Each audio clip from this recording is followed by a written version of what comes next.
All right. Waiting for this green light to go. We actually don't even have a green light anymore, but it looks like it's coming through. What is going on? Welcome to another Saturday and another episode of Nimmin Live, the #1 place on the internet to learn about YouTube, network with other content creators, and have an awesome time doing it.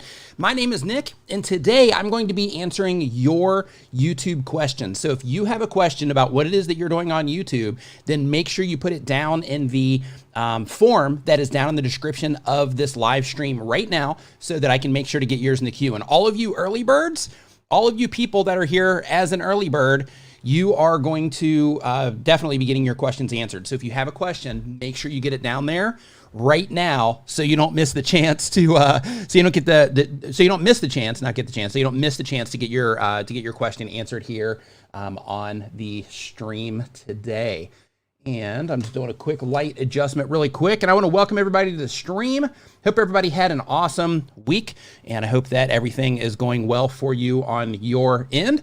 So if this is your first time here, basically what we do on the stream is I answer your YouTube questions. So just one by one, I go through a form and then I basically pull your questions out of that form and I answer them right here live on the stream. Now, some of the things that I might do is I might pull up your channel for the sake of making that reference, right? Trying to figure out what it is that you're doing. But if you ask me to pull up the channel, then it's definitely not getting pulled up, right? The only reason I'm going to pull up the channel is for context itself. I'm not just going to look at random channels and give you tips on things to do better. It's all going to be coming from the form, right? All the questions I'm going to be answering are coming directly from the form. So make sure that you put your questions down in the form. I also want to let you know that this stream is brought to you by TubeBuddy, the #1 browser plugin for YouTube content creators. It'll help you find awesome video ideas. It'll help you optimize your videos for search. It'll help you test your thumbnails to make sure that everything you're doing is effective on YouTube and for the people that YouTube is showing your content to, and a whole bunch of other stuff as well. But you can try TubeBuddy free at tubebuddy.com/Nimmin, as you can see right here, and see what TubeBuddy can do for you. So really quick, before we move on, I want to just go ahead and hop in the chat here really quick. Say what's up, Apple O. Nice to see you in here. Baking with Charlene. Nice to see you here as well. Carlos, so nice. What is going on? Extreme Gaming 123 saying I want an Oculus Quest. Tell you what, they're awesome, and they're awesome because you can travel with them. You can take them on an airplane. If you get one, Robo Recall, which is one of the games you can load into it, is a super fun blast. But a lot of the games are really fun. Let's see here. Good morning to all of you, says CJ Gaming. Good morning to you, CJ. Nice to have you here in the chat. Paul Pick, Drywall in the house. What's up, man? I was looking at your channel today because I was like, hey, I wonder if he's hit 100K yet, because I know you're getting close. And Natalie sent me a screenshot of her milestone today. So really quick, I just want to give a big Nimminati congratulations to Natalie from the YouTube channel Design to the Nine. She just crossed 50,000 subscribers on her YouTube channel. So high five and fist bump to you, Natalie. If you see this, nice work, excellent work. It's super pumped to see you cross the 100K and get that play button. Captain Irish says, love your channel, grinding daily. Thank you for the super chat. I appreciate it. Glad that you enjoy the content.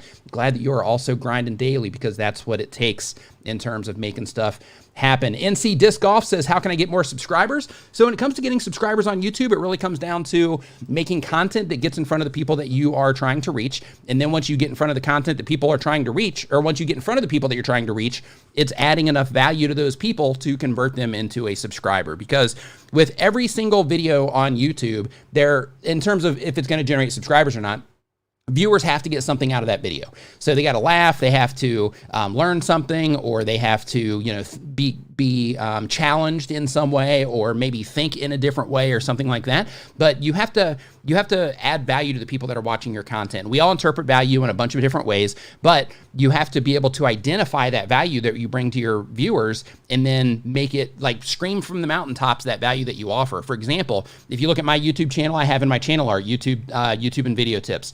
If you look at my videos, I'm constantly telling people to subscribe at the beginning, and I'm telling them why they should subscribe. You are one of the subscribers. You should know. I'm telling you why you should subscribe at the beginning of the video. I have a little graphic that pops up in the middle just to remind you. We try to put those after good tips if we remember to do so. And then also in the end screen, I also invite people to subscribe as well, and I also tell them why. I'm actually working with my end screens right now. I'm just doing some experiments, so they're not all that way at this point in time. But typically, you will see that with a lot of content creators, where they will basically make it clear the value that people are getting from them through the entire experience of them clicking on that first video and then watching that video, interacting with other pieces of content, going to the channel page, the entire experience. They make it super clear all the way across the board that that this is the type of content that they have. This is the type of value that you are going to get from the content that they put out on their YouTube channel. So hopefully that found helpful. That applies to everybody here in the chat in terms of getting subscribers. Take a sip of my coffee. Hope everybody's doing great. All right. Now let's get into the questions. Okay, so in the questions, like we're just getting started here. Hey, what's up, KTP Wrestling? So, hey, Doug Houston, what's up, dude? Nice to see you here. So, so basically, we have the questions that we're pulling from the form. So we only have a handful in here. So if you want your questions answered, make sure you get them in the form now. Hey, Karma Cashflow, good morning. Nice to see you in here as well. Walk Ride Fly says, hey, Nick, are you still reviewing channels? I'm not looking at channels during the stream. The only way that I'll look at a channel during the stream right now, unless I have it in the title of the stream, the only way that I'm looking at channels here during the stream is if a question is put in and there's something very specific that I need to look at the channel for. But I'm not doing like a full, you know, like, hey, do this on the channels at the moment. Oh, hey, I just found out that my battery's low on my mouse. That's great. Okay, so the first question we have is from Lamb Menzies. Lamb Menzies says that they've been on YouTube, let's see here, looks like less than 6 months, and the type of channel is tutorials and tips, and the goal of the channel is to help people grow. And the question is, how do you enable the community tab on your YouTube channel? So I'm going to go ahead and actually look at this one, because the fact that they're asking me this question means that they probably shouldn't be doing the stuff that they, oh, okay, yeah, they're actually not doing what they say that they are doing on the channel anyway. So, okay. Yeah, so never mind. We'll just go ahead and scratch that one and move along. But basically, the channel tab, which you should know this if you're giving people advice, but the community tab on YouTube actually comes at a certain subscriber milestone. So just as a heads up there.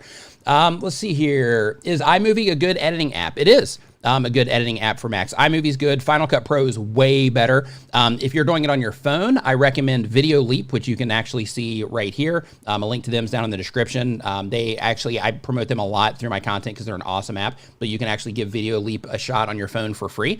But if you're stuck on the computer, then in that situation, then if you're on a Mac, iMovie's great.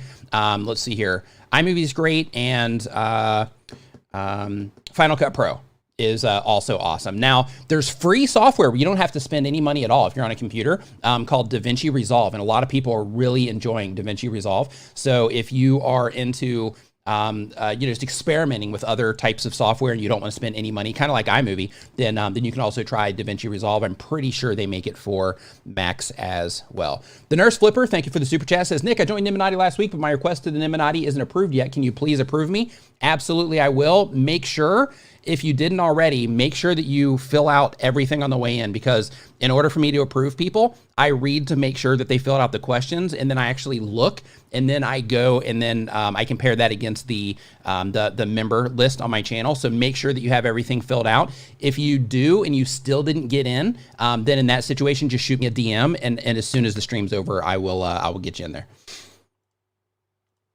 Okay, let's see here. So Nate Brody says, your advice has gotten me from 500 subs to 5,000 subs in 6 months. I need help on a more consistent script. Any tips?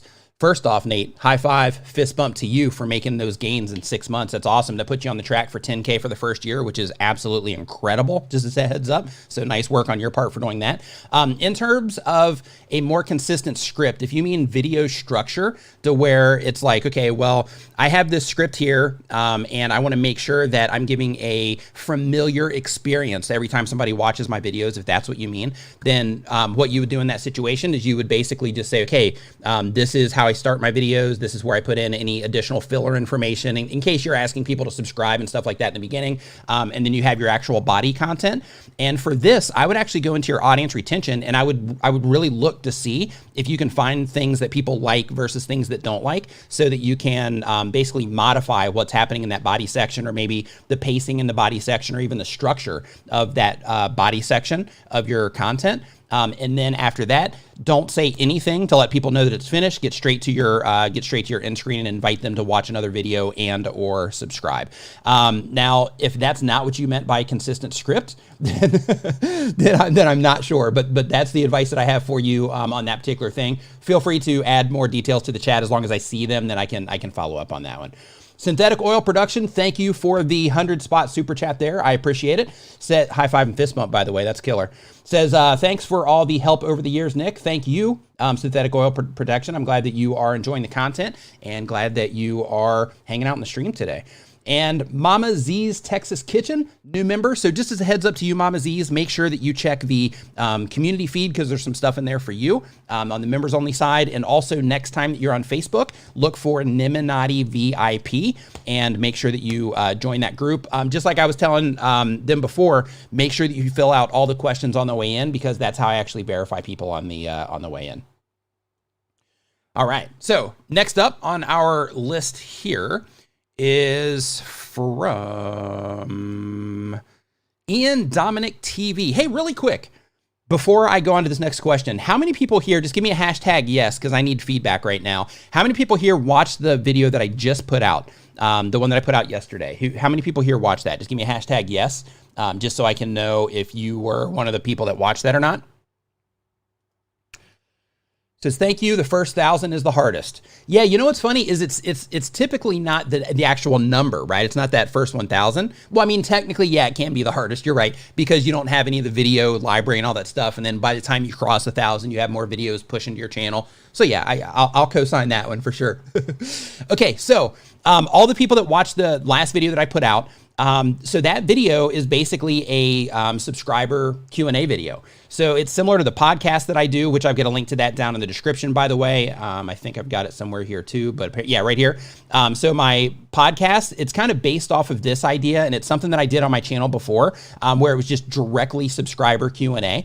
So I just wanted to get some feedback on if it's something that you dig or not, just so that I know, hey, is this something I need to keep doing? Is this something that I should continue doing? I've got a few of them recorded already, but I want to just make that a regular thing so I can make sure to, keep answering even more questions, because we answer them here, answer them on the podcast, and I want to add that as a additional piece of content as well. So just let me know if you enjoyed that so I know to keep moving forward. Hey, Natalie's here in the chat now, Designed to the Nines. Natalie, I'm not sure if you were here, but again, because I mentioned your 50K, again, high five and fist bump for crossing that milestone, just in case you weren't in here earlier when I mentioned that.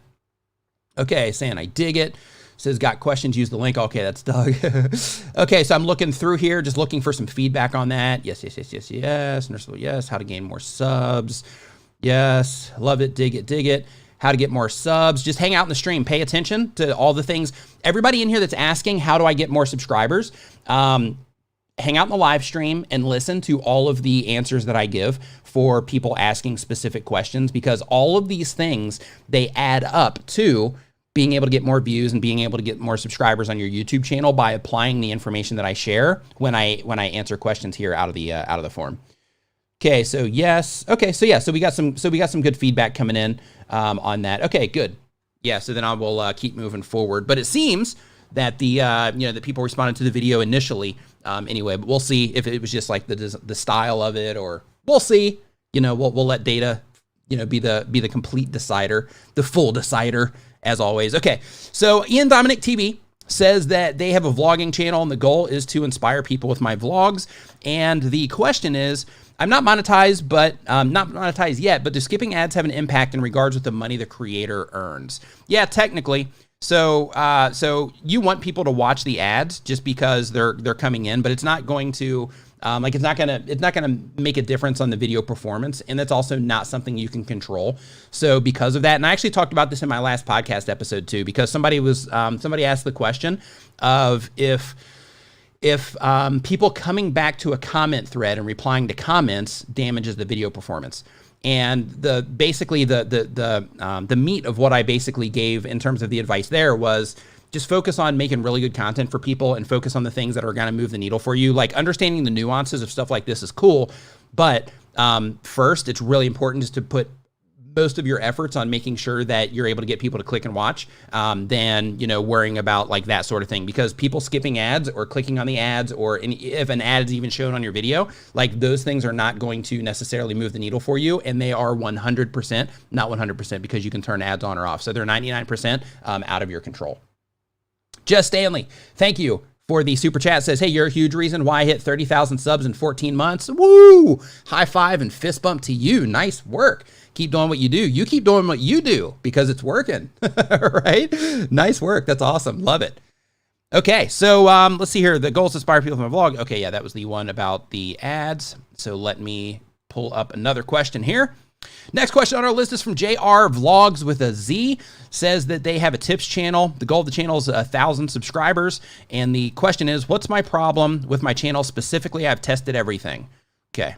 So yeah, that's what I say in the actual form itself, is that don't ask for a channel review in here, which is kind of what you did. Okay. Dr. Lisa Cortez, thank you for the super chat. I appreciate it. High five and fist bump to everybody dropping those super chats today. Busy super chat day. Says Angel the Chihuahua says they upload when they have time. They've been on YouTube for less than a month. It's a pet channel. Says, I want to spread the knowledge and love between humans and dogs. What is considered an interesting or special content is the question. Really good question. So what is interesting or special when it comes to content comes down to the viewer. And the reason that's the answer is because what I think is interesting or special might not be the same things that you find interesting or special. The things that, you know, like when you're putting content together and you are making content about your dog, the things that you find adorable, the people watching the videos may or may not find adorable. This is why it's so important. And this is why one of the things that you always hear me default back on, this is why it's so important to make sure that you are looking into your stats so you can really figure out, you know, how the people that YouTube, how the people that are watching your content, how are they responding to what it is that you're doing? That's what those stats are there for, is so that you can dig in and figure that stuff out. Because I could watch your video. I don't watch pet content, but I could watch your video and I could say, oh yeah, this is a really interesting video to me. But if I'm not the person that you're trying to reach, or the type of person that you're trying to reach, that is pretty much irrelevant to your video. Now, if somebody that is like your biggest viewer and they watch all of your content, if that person is like, hey, you know, this is a great video, or hey, I think, you know, this is a little bit off, then that's the person that you should listen to way more than just kind of taking a guess on if your content is interesting or not, based on not being somebody that watches that type of content. The relationship life with Stephen and Brian. Says Stephen Bastion. Where did I get Stephen and Brian? Ooh, I need another drink of my coffee. It's like late already, so it's not like I have morning brain, right? Maybe it's evening brain. Okay, so the question here is, would you consider being a guest on Carpe Nerdium? I'd love to interview you and talk nerd stuff like Star Wars, etc. Yeah, definitely. So send me a message on Twitter, send me a DM, and I will look for it in there. Shoot me a message on Twitter in the DM, or just shoot me an email at asknimmin@gmail.com. And I get a lot of emails in that particular email because it's like connected to my channel and stuff. So when I see that, because I, you know, we'll be going through those, when I see it, then I will respond to that. But yeah, absolutely. I love being on podcasts. DIY Audio Guy says, been on YouTube for 10 months. It took 100 days to get 100 subs. At 1,200 now, took 3 months off in the middle due to a back injury. High five and fist bump to you for, you know, getting that momentum going. 1,200 in 3 months.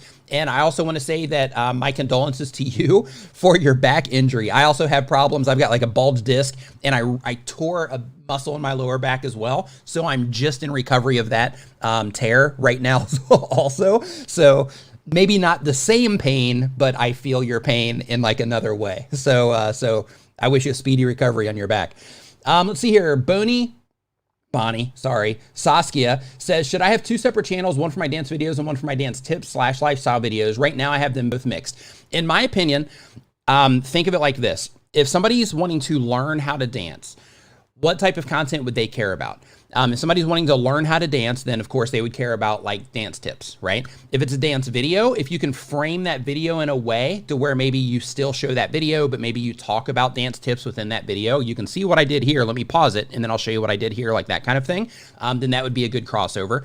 In terms of the lifestyle videos, I think that you would be better, that your efforts would be better spent if you did dance videos and dance tips on the channel and then lifestyle videos on another channel. And the reason that I'm saying that is because if you have dance tips, well, there's a really good chance that dancers are also into dance videos as well, right? So you would experiment with that. In terms of the lifestyle, that's like a totally different ballpark. That's a whole different group of people that you're reaching out to there. So I would actually separate that one from the other two. But here's what I would do as an experimentation, and this is on the fly. So of course, if I knew information about your channel and had access to the back end, then the response might be different. But here, based off of what you told me, I would have the channel that's about dance, and then I would share dance tips on that and dance videos on that. And then based on whichever one people responded to the most, I would double down on that content and focus more on that content, and then move the lifestyle stuff just completely off and put it on another channel. That's what I would do. Dr. Lisa Cortez says, I just started 3 weeks ago. Thanks for the super chat, by the way. Says, I just started 3 weeks ago. I'm only at 177 subscribers. Welcome to YouTube. High five, fist bump. Says, I'm a psychotherapist. My channel is on mental health and positive mindset. I created videos as post randomly.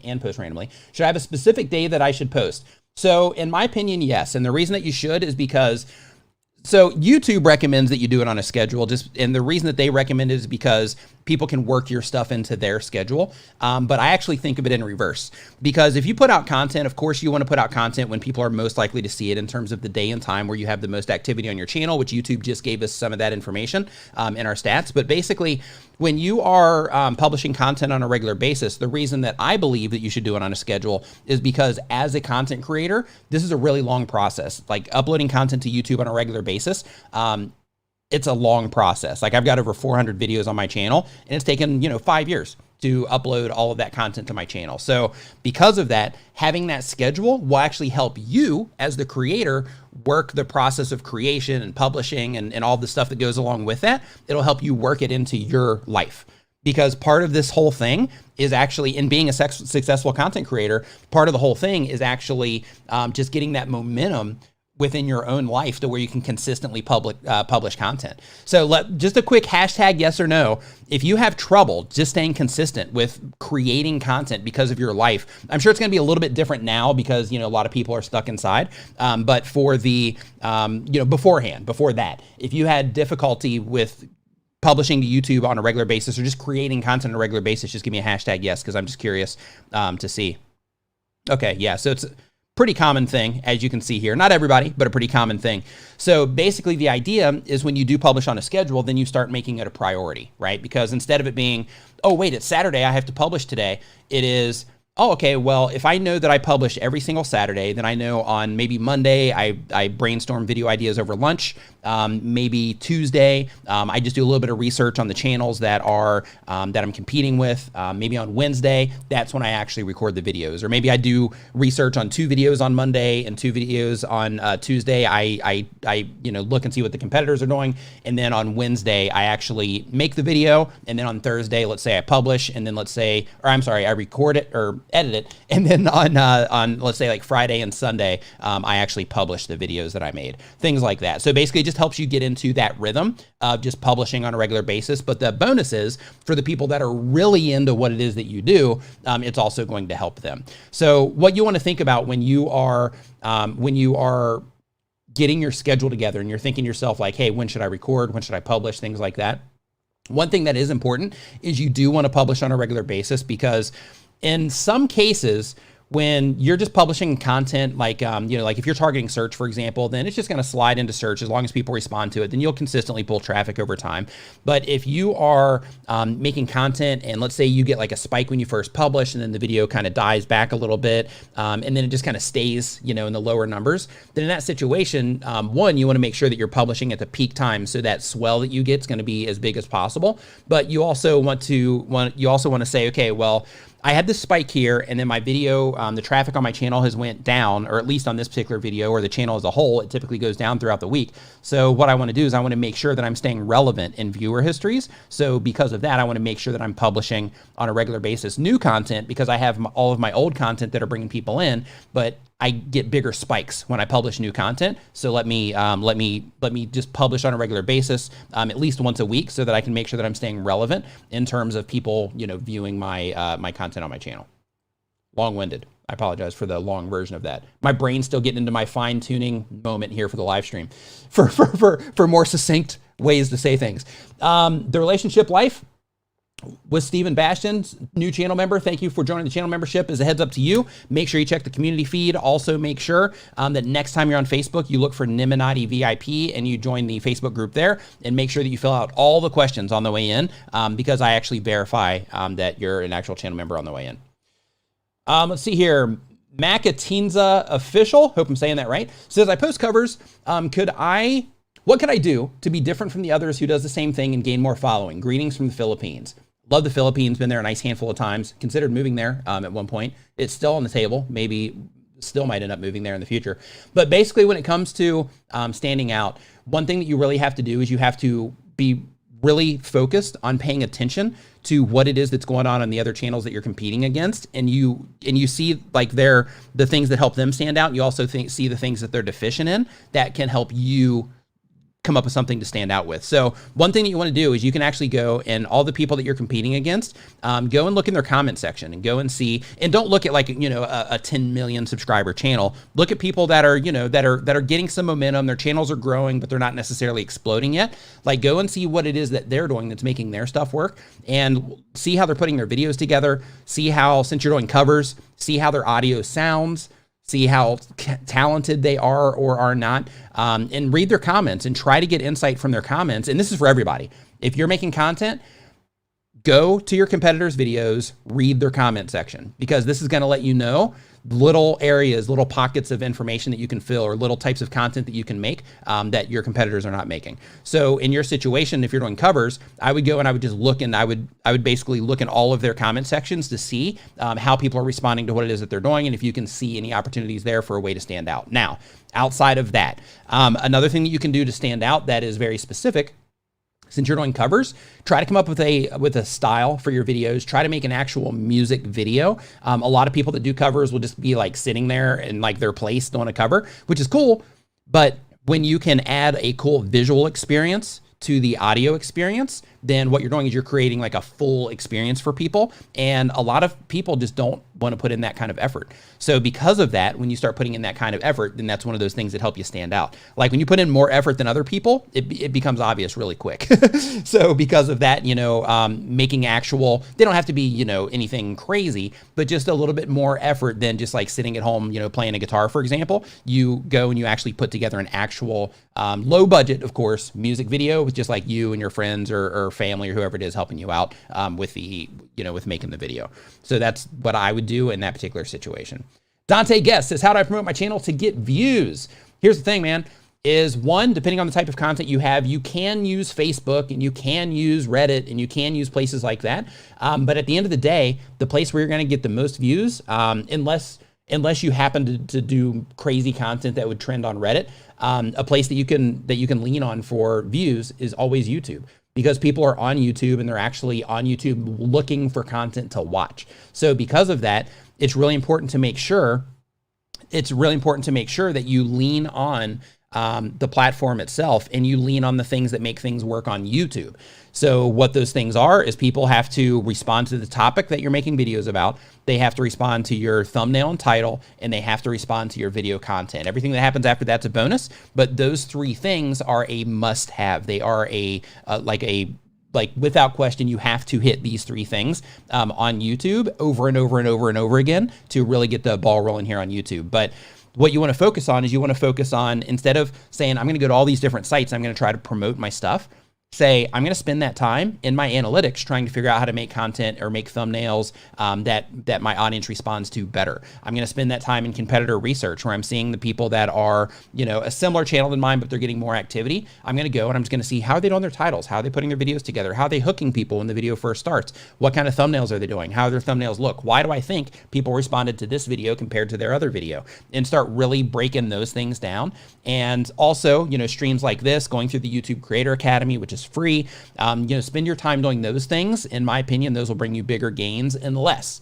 you're doing something like I was saying before to where you could share it on like Reddit, for example, and it would go viral, right, on Reddit, to where people are like, oh yeah, this is great. Then in that situation, then of course, you know, you can always use Reddit for that sort of thing. But when it comes to Reddit, for anybody that's considering Reddit for sharing your content, what you want to think about when you're there is you want to think about that, one, people on Reddit are extremely difficult when it comes to spam, right? Like, because people love to spam Reddit. So because of that, people are very protective when it comes to content on Reddit. But when you do share your content there, you want to make sure that you're sharing it in a subreddit, which is basically, they have Reddit the website, and then within Reddit the website, they also have within Reddit the website, they also have what's called subreddits, which is basically subcategories of their website, and you can find it on anything. The games that you play, if you're into crafting, you can find it there. If you're into planning, you can find it there. All the stuff, right? It's all there on Reddit. But if you can find a group that is in alignment with the type of content you make, and what I mean by that is the people that are participating in that group, they watch your type of content, not YouTuber groups, which we have one, by the way, called Our YouTubers, but basically not YouTuber groups, but groups around the type of content that you make. Share your content there and see how people respond to it. They might love it, but they might ban you for spamming also. So you have to be really careful with Reddit is what I'm saying. But because of that, focus most of your efforts on YouTube, but experiment with sharing on, you know, like Reddit and different Facebook groups. But even Facebook, I would be really cautious about sharing on Facebook, because your chances over there are better just posting a video to Facebook and just getting the native views happening there on Facebook from uploading native content, instead of trying to force people off Facebook through a YouTube link. The relationship life with Steven says, running out of ideas, subs equal feedback, and ideas help. Okay, so when it comes to ideas for your content, in your case, if you're doing relationship stuff, you know, let me actually look at your channel, and I can't click it out of here, unfortunately. I'm gonna look at your channel really quick and make sure that you're making the kind of content that I think. The relationship life. Okay. Okay, I'm just double checking here really quick. Okay, time and distance, coffee talk, because you love that's why, Jennifer and John's wedding. Okay, so if you are giving, so you're giving relationship advice. That's what I was thinking. Yeah, so in your particular case, what you want to do is just go straight, like if you're out of ideas, go straight to the search bar on YouTube. And what that means is, like, just go where people search for things on YouTube, right up at the very top. And there are some super chats that came through, by the way, and I'll be answering those here in just a minute. I have to pull it up on the admin because the time ran out here. But what you want to do is you want to go to the YouTube homepage and go to the search bar up at the very top and start typing in like the word relationship or relationship advice about, right? You know, problems with my boyfriend, problems with my girlfriend, how to, fix a relationship, like those types of things. Start looking for those, and the autocomplete is going to give you a ton of options. Now, the next thing you can do if you're a TubeBuddy user is you can go into their keyword explorer and you can do the same exact thing, and then it's going to give you like a whole list of additional ideas as well, of other ways that people are phrasing, looking for the same exact things that you're actually putting into the keyword explorer. So those are the approaches that I would take. But another thing that you can do, just in case there's anything I'm forgetting off the top of my head, if you go to that same search bar and you just look for Dee Nimmin unlimited video ideas, then in that situation, there should be a few videos that come up that will literally take you through that process step by step and show you how to come up with unlimited video ideas for the type of content that you make. Chris, thanks for the super chat, man, says, thanks for the advice. I asked my audience if they want to see a video outside my niche. They responded positively, made a video outside my niche. Now I get to expand my content. So here's the thing. What people say and what people do can sometimes be different on YouTube. So it's good that you asked, and it's good that you took that experiment, but make sure that you're paying really close attention to what's happening with that video. So they could be cool, they could be receptive to it, which is a huge win for you if so, but you want to go in and you want to go into your stats and you want to see the amount of subscribers that are watching that new video. You want to see how long your subscribers are watching that video. And for your non-subscribers, see how they're responding to that video as well, compared to other videos that you've also put out recently. So compare videos that you put out recently to that new video and use that as the experiment. In addition, if you continue to put those out, put them in a group inside of your analytics. There's a grouping option. And with that grouping option, you can actually group chunks of content together. So yours would be that content outside of your niche. And then you can have your content that's in your niche in another group with a similar view count as the total. And then you'll be able to see specifically, people are watching this group longer, people are watching this group shorter, people are clicking on this group more, they are sharing this content more than the other content. But you can actually see that by content type in that situation, instead of it just being at a per video level. So it's a more detailed way to look at stats when you're trying to experiment with content in that way to see what your audience actually responds to. Because and I'm sure there's plenty of people in the chat that have had this happen. Like, one of the things that happens on YouTube a lot is, like, we'll post a poll, right? We'll post a poll to our community feed, and, you know, we'll be like, hey, you know, do you think I should do this? And people will be like, yeah, do it. And then you publish it and, like, it's crickets, right? Nobody watches it, or with the people that do watch it are non-subscribers, or your subscribers just watched it for like a small amount of time because they didn't care. I'm not saying that's your situation. But what I'm saying is that since you are experimenting with a different type of content, go in and literally use the data instead of using what people are telling you in your comment section. Blacktop Double, thank you for the super chat. I appreciate it. Says, I've been posting weekly for over a year and I've seen some great growth, but I decided I needed to take a few weeks off to get caught up at home. Any ideas on how many weeks I can skip without it hurting my channel too much? So it depends on how much traffic you still have coming into your channel. So you can take a break on YouTube, but the trick to that is you still have to have traffic coming into your channel. So let's say you have 100 views or videos on your channel over the course of the month. When you're publishing on a regular basis, let's say you get 500,000 views. But when you're not publishing, because everything's relying on the old content, let's say that goes down to like, 100, or we'll just say 250,000 views. Let's say it goes in half or less. Then in that situation, what you're doing is you're reaching that many less people, which means that when you publish that next video, it might be a hit because the same rules apply. Like, as long as you get people to click and watch and engage, then you're going to be okay. But that initial group of people that are going to see it might end up being smaller. So it really depends on the activity that's currently happening on your channel. I would limit the break for as long as you can. I would try not to go over a month if you can avoid it. If you can just squeeze out a small piece of content, even if it's just, if you normally do 10-minute videos, if it's just like a 3-minute video for the sake of just getting in front of some people, giving a little spike of activity on your channel, as long as it's relevant to your audience, I would try giving that a shot if you can. But I would try not to go over a month if you can avoid it, because you want to stay within those recent viewer histories as much as you possibly can.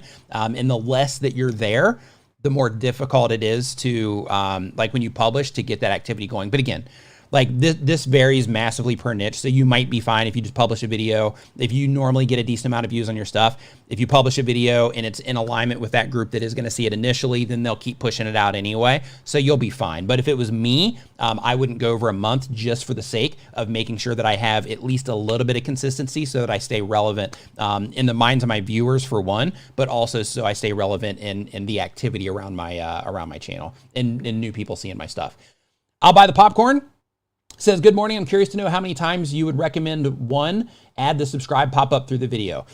So I've experimented with this, and for me, I found that a call to action at the beginning, a subscribe reminder pop-up in the middle, and then a call to action at the end typically performs just as good for me as a call to action to subscribe in the beginning, and then 3 remind graphics, and then another, and then the end screen again. 1 or 3, either one got the same result for me, or really close.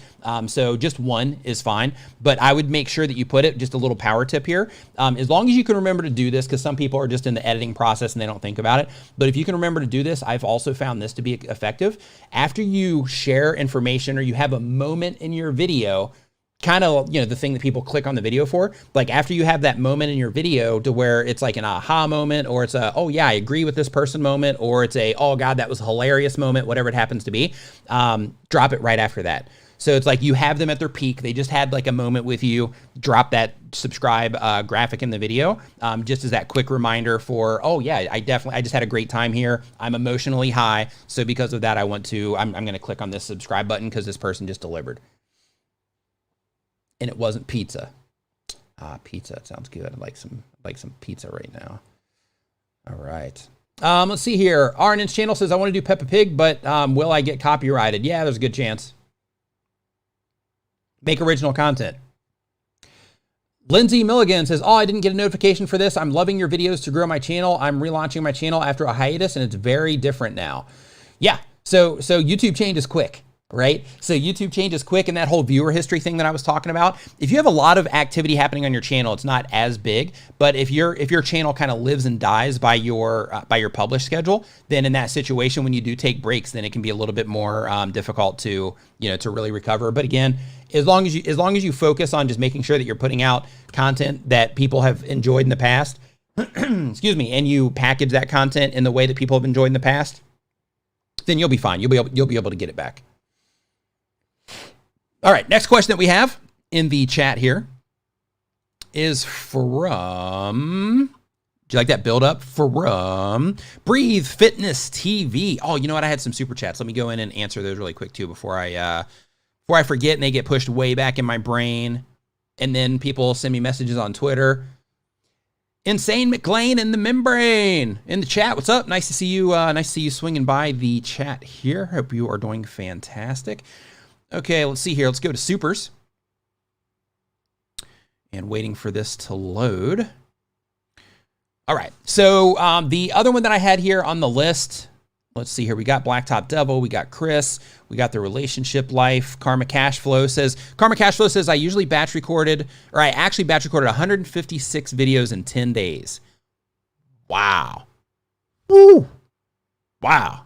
That's insane. Cameron here says, I hired to my channel. I came back twice a week. Oh, okay. So Cameron Reddy says that after a year hiatus on my channel, I came back and uploaded twice a week, 2 months, and I have 321 subs. Any tips on dealing with the reset? Yeah, so if it's been that long, you're definitely going to have to go through that process of just being, being relevant again. So again, all it takes is one right video to kind of kickstart everything again. But what you need to do is you need to look at the activity that's been happening around your channel. So if you go in your stats, Art Reef, thank you for the super chat. I appreciate it. And I'm not doing channel reviews. I'm not doing channel reviews at the moment. So basically when you're trying to get the channel re-going again, one thing that you can count on is inside of your YouTube analytics, they're going to show you the videos that have been performing for you over the last 28 days. Like these are your top, X amount of videos over the last 28 days. So what you want to look at is you want to see, okay, so these videos are getting a lot of views on them. They're also probably generating some subscribers here and there, that sort of thing. So what I'm going to do is I'm going to look at the topics here and I'm going to look topically to see which of these videos people have responded to the most. And then my new content that I'm putting out, I'm going to make sure that I make content that's topically similar so that I can get in front of people, or so that my content will get shown to the people that enjoyed those videos that have had the most activity on my channel over the last 28 days. Okay, so that's what you want to do to just kind of get that whole thing moving a little bit quicker, is you want to tap into the current interests that your audience has with the content that they're currently, or that they've been watching on your channel.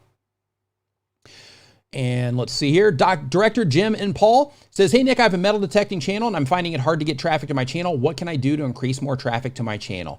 So here's the thing, Director Jim and Paul, is when it comes to content or putting content on YouTube and getting views on it, it really comes down to the packaging. So I'm going to take a look at your channel here really quick, just because it'll give me a more accurate way to answer this, because there could be a lot of different things that would get your, that would help. So I'm going to Detector Jim and Paul. Okay, make sure this is the same channel, and it looks like it. Okay, here's what you need to do. Right now, you need to go and you need to start watching some videos on thumbnails, okay? And the reason that you need to start watching videos on thumbnails, here, I'll pull this up really quick. Let me make sure that I can, yeah, there we go. Okay, so if you look at your thumbnails right now, you're going to see like some of this text on here is really difficult to read. There's all kinds of just stuff going on in your thumbnails. What I really recommend that you do right now is, instead of just putting all of this stuff on your thumbnails, instead I would actually just focus on the imagery itself. because adding all of these things to your thumbnails, I think it's kind of like cheapening the perception of the experience somebody might get if they click on your video. So because of that, I would take the text off of all of your thumbs, and whatever it is that you are actually focusing on in your content, that you're actually trying to bring attention to for your metal detecting, whatever objects they are, I would focus your imagery on them instead of focusing it on just like random, you know, like fields and stuff like that. I would actually experiment actually with the fields, like, you know, you wouldn't believe what I found in this place type of thing. You wouldn't believe, was metal detecting here? You wouldn't believe what I found is the title, with a little arrow going to, you know, something. But the idea is when you are putting out, videos and you're trying to grab somebody's attention and pull them into what it is that you're doing, it's really important that you think of, okay, if somebody sees this, what are they going to think? What could they possibly gather from this thumbnail that they're seeing? And of course, you have all this text on there, which might give a little bit of context, but I would focus all of my efforts right now just on the image itself, without any text on it whatsoever, without any branding icon or anything, and just focus on working on your title with a really good image on it. I would focus on that right now for your next like nice handful of videos, instead of putting all the text on here. And the reason for this is this: because unless you have design experience, in my opinion, you can, not even my opinion, I've actually seen this, like I've worked with people this way, like you can work against yourself. So like here as an example, you have this text on here, but unless you're really taking the time to look at what it says, a lot of this text gets lost, and there's really just a hodgepodge of stuff going on here, and you can't really tell what any of it is. So because of that, I would make sure you do that. Number two is I would also make sure that if your channel is a metal detecting channel, that you put out only metal detecting content. So here you have like lockdown dog walk.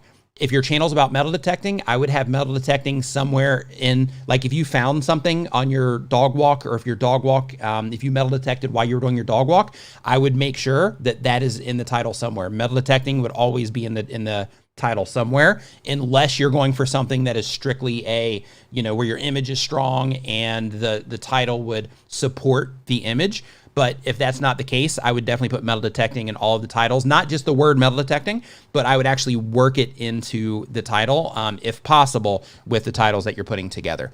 But other things is, the reason I was saying that is because here you have like a push-up challenge that has nothing to do with metal detecting. You have dog walking, nothing to do with metal detecting unless you're detecting there. But from the outside, because you're trying to reach people that are interested in metal detecting, and this is important for everybody.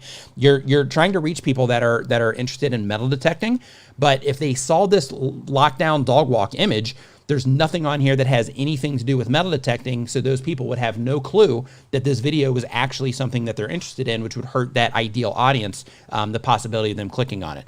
Same thing here in this situation, right? Day one challenge.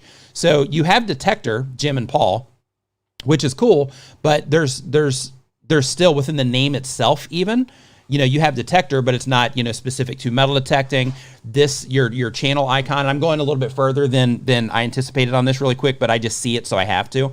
But like your channel icon even, and how you have your imagery together, like you have detector, but the imagery that you have to really pay close attention and actually spend some time looking at your imagery in order to realize that there's even metal detectors involved in any way, shape, or form going on here. So what I would do is I would fully focus everything on just adding some metal detecting imagery, having the text done. If you have any text on here at all, I would make it more about, instead of like, welcome to Detector Jim and Paul, it would be, you know, metal detecting with Jim and Paul right there in the channel art, bam. Any of the imagery that you're using in here, I would definitely make sure that there's a metal detector in there somewhere, for the sake of being able to connect yourself with the people that are interested in that metal detecting content. Okay, so next up, and I saw some more super chats come in, so I will be addressing these too, and then we'll get back into the questions here in just a moment. Un momento, por favor. Okay, so really quick, Go Garrett says that in TubeBuddy Keyword Explorer, if the ideal is to use weighted score to target best keywords specific for their own search or for their own channel, what/who uses unweighted score then? So if you were doing like meme content or something like that, or you're doing content that just has like an extremely broad audience, then in that situation, then you'd be fine using the unweighted score. You could also use the unweighted score just to give a general idea. right? Because what that does is that just lets you know competitively, that lets you know kind of, you know, where you would be at just in general. So if you're using the free version and you have the unweighted score, gives you a general idea, but once you do go into the paid version to where it's weighted, then it's just more specific to what's actually happening on your channel. So that's kind of that's the difference between the two. Okay, now I'm going to refresh this page here, and then I'm going to go in and answer these for you guys really quick, just so that none of them go unanswered.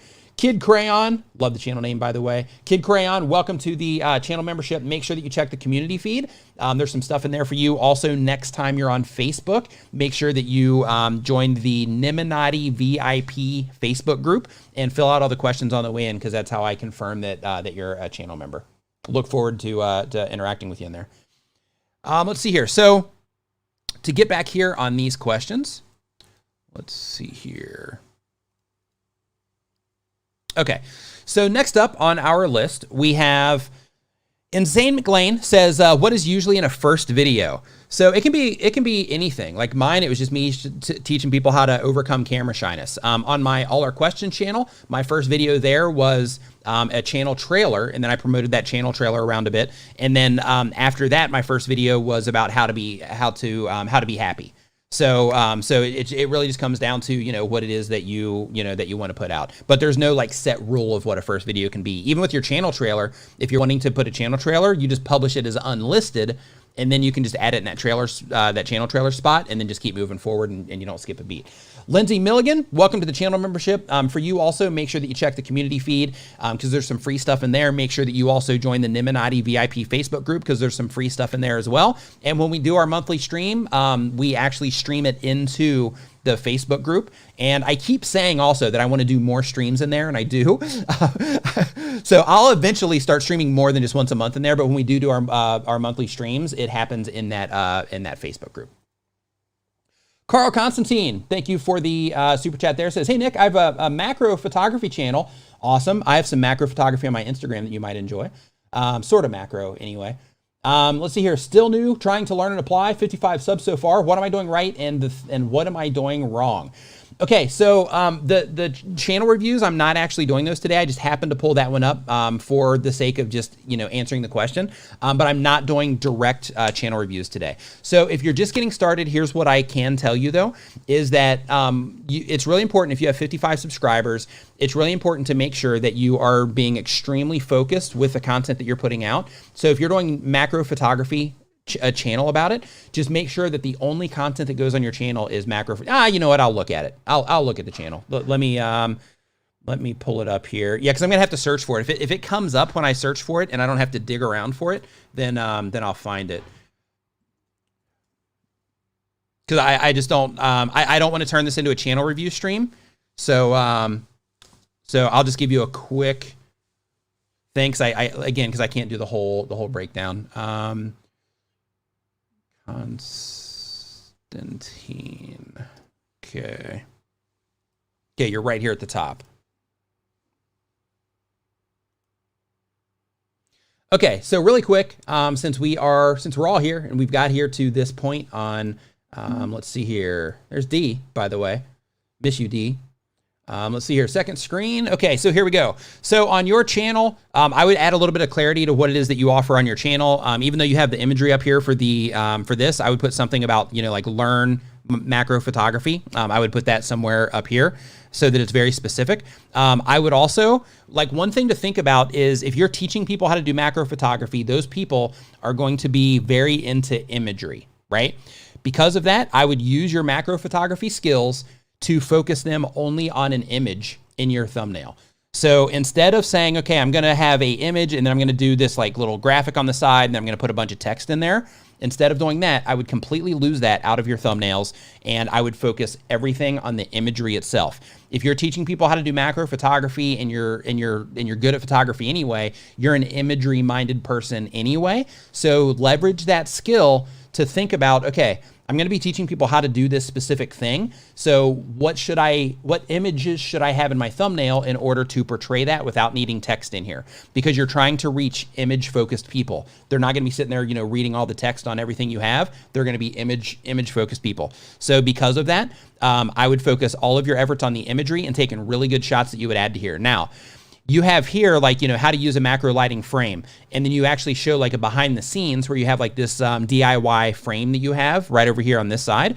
So what I would do is I would experiment and I would see if, okay, when I do thumbnails like this, where I'm just focusing on the imagery itself versus a thumbnail like this to where I'm actually showing behind the scenes of the actual setup to get the imagery, like what do people respond to most? And I would start paying really close attention to that sort of thing.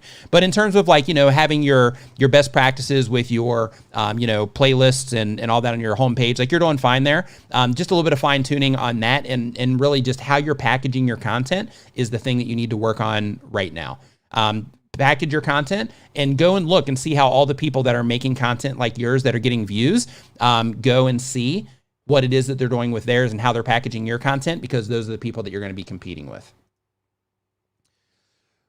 Dr. Lisa Cortez, welcome to the channel membership. You as well, make sure that next time you are on Facebook that you look for Nimminati VIP. That's the Facebook group. Also, make sure that you check the community feed here as well, because I've got free stuff here and free stuff in the Facebook group as well. Okay, next up is what's the top skill that you would improve for YouTube? Is the question here for this one. So the top skill that I would recommend that everybody improve for YouTube would be delivery, because how you deliver the information that you are sharing is really important. If you're an entertainer, your delivery for your entertainment is extremely important. If you have comedy content, your delivery is important. If you're a musician, how you're delivering, hey, this is the song I'm going to be playing. This is why I care about it. This is my tweak I'm going to be putting on it, whatever. If you're teaching people, like in your case, I see that you are, if you're teaching people, your delivery when you're teaching people is super important, because that delivery gives them the impression of you. So because of that, you want to make sure that you really, really work on your delivery. In addition to that, making sure that you are, in terms of a skill, the skill to improve would be understanding the data behind what it is that YouTube shows you in your analytics. And also building your own data sets as well through spreadsheets. Because when you are doing all of this stuff, if you can read the data, that's one thing, but if you can interpret it in different ways in terms of, okay, well, I'm seeing this in my analytics or in my audience retention, for example. So I'm seeing this in my audience retention. What does this mean? Does this mean that people didn't like this point of the video? Or does it mean that I went for too long without talking? Or does it mean that the music that started right here, shortly after that, people left? So was it the music or was it the segment that I went into? What was it here that people didn't like? But being able to interpret that and then take that information and then test it on future videos is definitely a skill that is important to learn. But that delivery will keep people watching your videos for a long period of time because you know how to deliver the content. So there's a channel called Charisma on Command. I recommend that you watch that. Watch anything on like public speaking, on charisma, any type of content like that. Watch it. Noah C says, I customize things. How can I get more subscribers?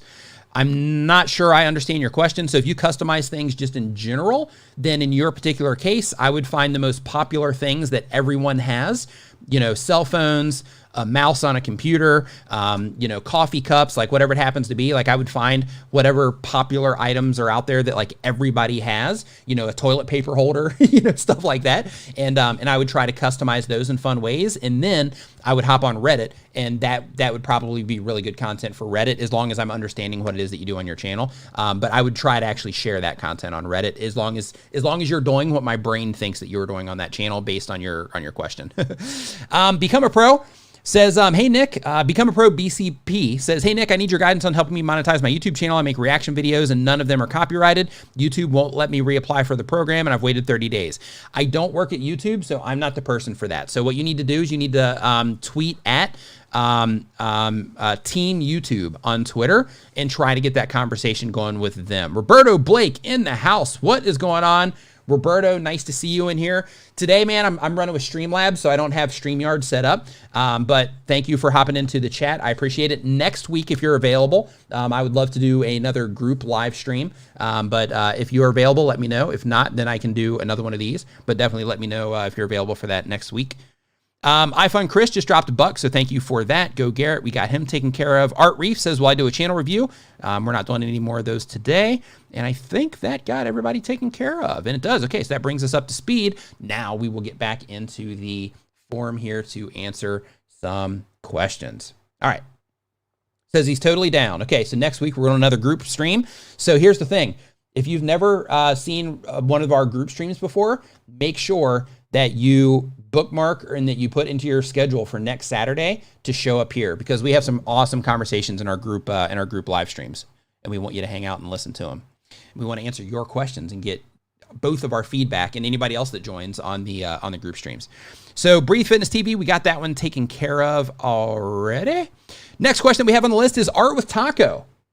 So Art with Taco says that they upload every other day. They've been on YouTube for less than 6 months, and they have a drawing channel, drawings. And they the goal of the channel is I upload videos so I can make money, but also have fun. And the question is, how do I get people to discover my channel? Here's the thing. All the people that you're trying to reach, every single one of the people that you're trying to reach are on YouTube, or they come on YouTube on a regular basis. If not, you wouldn't be uploading videos to YouTube. Okay. So because of that, if you want to get people to discover your channel, you have to think the people I'm trying to reach. Oh, Breathe Fitness says I didn't answer the question.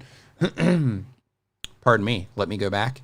Breathe Fitness TV says I have one video. It's a health and fitness channel. The goal is to help as many people be active as possible.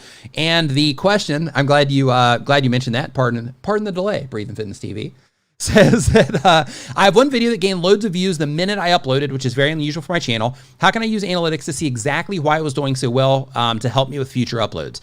So if it gained loads of views the minute that you uploaded it, then typically what that means, hey, Vigard, what's up, dude? Nice to see you. Neil, Urban Explorer, nice to see you here as well. But basically what that typically means is that when you first put that out, people started responding to it right away. So typically what you'll see in those, if you scale it down to that first day, you'll typically see that the click-through rate on that video is a lot higher than your other videos typically are for that first hour or for the first day. You'll also typically see that your audience retention was typically higher, or a combination of the two. Those are typically the things that make a video perform very good right when it's published. Another thing to keep in mind is the time. Check the time that you actually publish that video, because you might have published it at a time of day or a specific day that there's more activity happening on your channel, which means that the people that are viewing your content are more online at that point in time. And because of that, when you publish that video, you just happen to get out in front of them, when they were online more than they typically are. So you can find that in your stats, but look at your click-through rate, look at the watch time that you got when the video was first published. And then sometimes it could have just been that not a lot of content was going out at that time, which gave you the opportunity to actually be in front of a lot more people at that point in time. Timing is a lot on YouTube. But those are the things that you should look at. A Costa Arena, I hope I'm saying that right. Says, hello, Elisa here. Hello, Elisa. That's much easier to say. Says, I have a channel and I'm a sewing teacher in Brazil for 6 years. I did a podcast. Do you think it's a good idea to share it fully on YouTube with the video of me talking, only the audio, or take them to a Spotify? How to promote it? Okay, so when it comes to your podcast and YouTube, you can definitely cross-promote if it's a good fit for YouTube. So the downside of podcasts is that podcasts are a different experience than an edited video experience. So because of that, they're typically longer form and all that stuff, not as like bite-sized consumable like other YouTube content. That doesn't mean it won't perform well on your channel. What I would do in your situation is I would actually try one. I would publish a video that's a podcast and see how people responded to it. Make sure it's edited, because it's still, make sure you still edit it into a video. But I would publish the video as an actual video podcast on YouTube on your channel, as long as it's also related to sewing, and see how people respond to that. If they don't respond well to it, then in that case, you can start another channel to where you publish the video side of it as well. And then you can cross promote your audio podcast from YouTube, and then you can cross promote your YouTube podcast from your actual podcast itself. But there's plenty of successful podcast channels on YouTube. Like if you look for the Jocko YouTube channel. It's just like, you know, him and another dude, they got a couple of cameras. It's like black and white, really cool looking, but the info is great. So because of that, you know, it's successful on YouTube, but it's also a successful podcast in general, but they made their content available for people on YouTube as well. So because of that, they put the video side out. I was going to do that with my podcast, Comments Over Coffee, but I'm not going to anymore. What I'm going to do in that situation is I'm just going to let people go and listen to it on the audio side so that I can still do the thing, which is wake up, have a cup of coffee, do my podcast without having to shave or, you know, put on clothes that aren't pajamas, you know, and that kind of stuff. So because of that, I'm keeping them over there just on the audio side on iTunes and Spotify and everywhere instead of having it on YouTube. But if getting ready and if you can make a video for your podcast, then in that situation, if that's something you want to do, then definitely do it and definitely get it on YouTube because it does give you the ability to tap into an additional audience on YouTube and just be another resource for your current audience on YouTube. But I would experiment as long as it's the same type of information and the target audience is the same. I would still experiment with just putting it on YouTube just to see how people respond to it. I'm in the process of doing that myself. So typically, these live streams, I'm answering questions, and because of that, people are always coming into the live streams. They enjoy that. And I also have the podcast where I answer questions. People are enjoying that podcast. I'm getting a lot of listens over there now. And because of that, I was like, hey, let's do this on my YouTube channel again, because I did it when I first launched my channel. But now I'm doing the same exact thing to where it's not a podcast, but I'm like, hey, I'm just answering your questions. So that's what my last video was, to where it's just directly, I'm answering this question from this particular viewer, and I'm making it a video. So I do that and I record those when I'm in video mode, not when I'm in just waking up, having coffee, answering questions mode. So that's the difference. But yeah, so in your case, I would give it a shot on your channel. At the very least, let people know.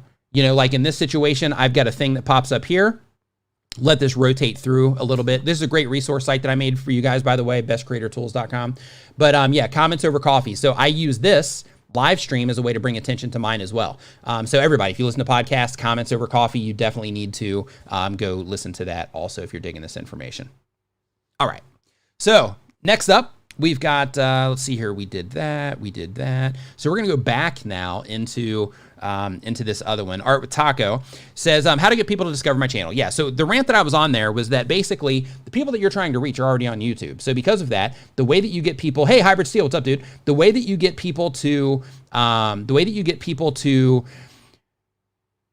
discover you on YouTube is you make content that they care about, right? You make content topically that people are interested in. You make video content, the actual core of the content that adds value to people, and then you package it in a way through your thumbnail and title that makes sense to the people that you're trying to reach or that would cause them to want to interact with what it is that you're doing. Now, of course, Launchpad Astronomy, what's up, dude?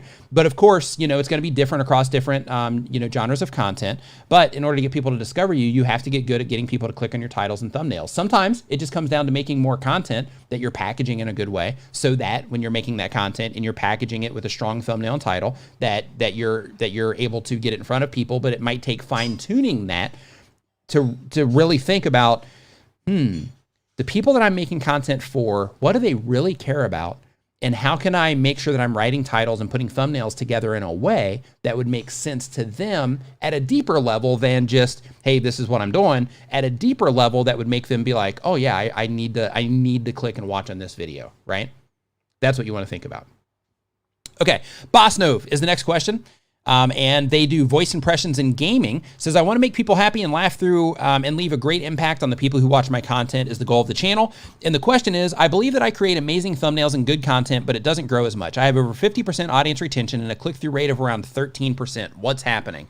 So this one, I'm not going to pull it up on screen, but I'm going to look at the channel because I'm going to guess what's going on.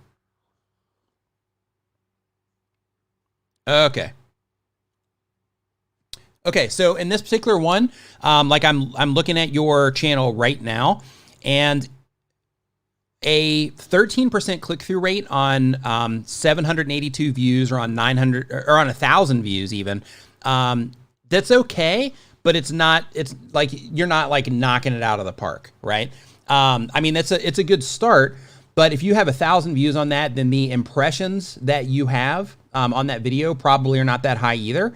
And because of that, you definitely need to spend more time. So if you're already at 50% and you have a audience retention on 1,000 views and you have, you know, a 13% click-through rate, then your click-through rate might be okay, but your actual retention on your video needs to improve. Because if you can't get 1,000 people through more than half of your video, you're not going to be able to get, you know, 10,000 plus people through more than half of your video. So as your video gets more and more traction, it becomes more and more difficult to maintain some of those numbers because YouTube starts showing it to new viewers. So because of that, the people that they're showing it to become less and less qualified to see it and to be fully involved in what it is that you're doing. So because of that, it can end up hurting your retention. So if you just have 50% retention now, then as YouTube starts throwing more views at you, it's definitely going to be more difficult to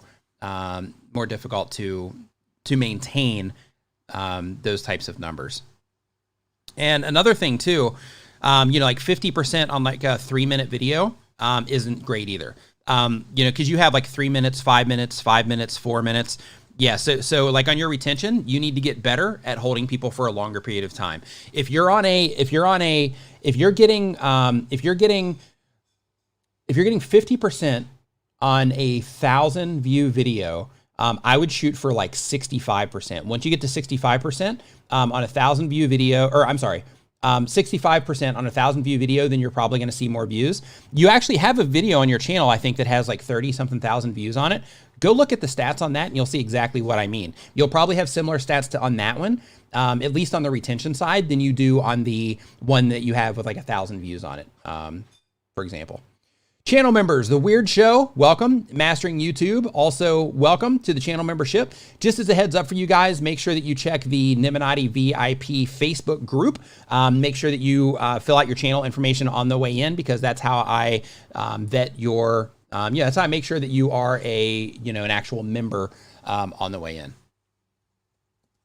Okay. Roberto says, if you are promoting your channel or asking now to get X amount of subs, your comment will be hidden. Please stop. Bringing the hammer in. That's what I'm talking about. Yeah, bringing the hammer. Roberto doesn't play. That's what I'm talking about. Yeah. All right. So next question that we have on the list is Raiden Tan says that they upload when they have time. They've been on YouTube less than 6 months. Says, is it worth it to buy a selfie stick? I don't know. Depends on the content that you're making. If it'll help you, make better content, maybe frame your stuff better. But the question is how to get content. Is it worth it to buy a tripod? So if you are sitting in front of a camera or if you're out doing stuff, I do think that having a tripod can be beneficial, especially if you're doing stuff where you're just like hanging out talking. I mean, you can get around it. You don't have to.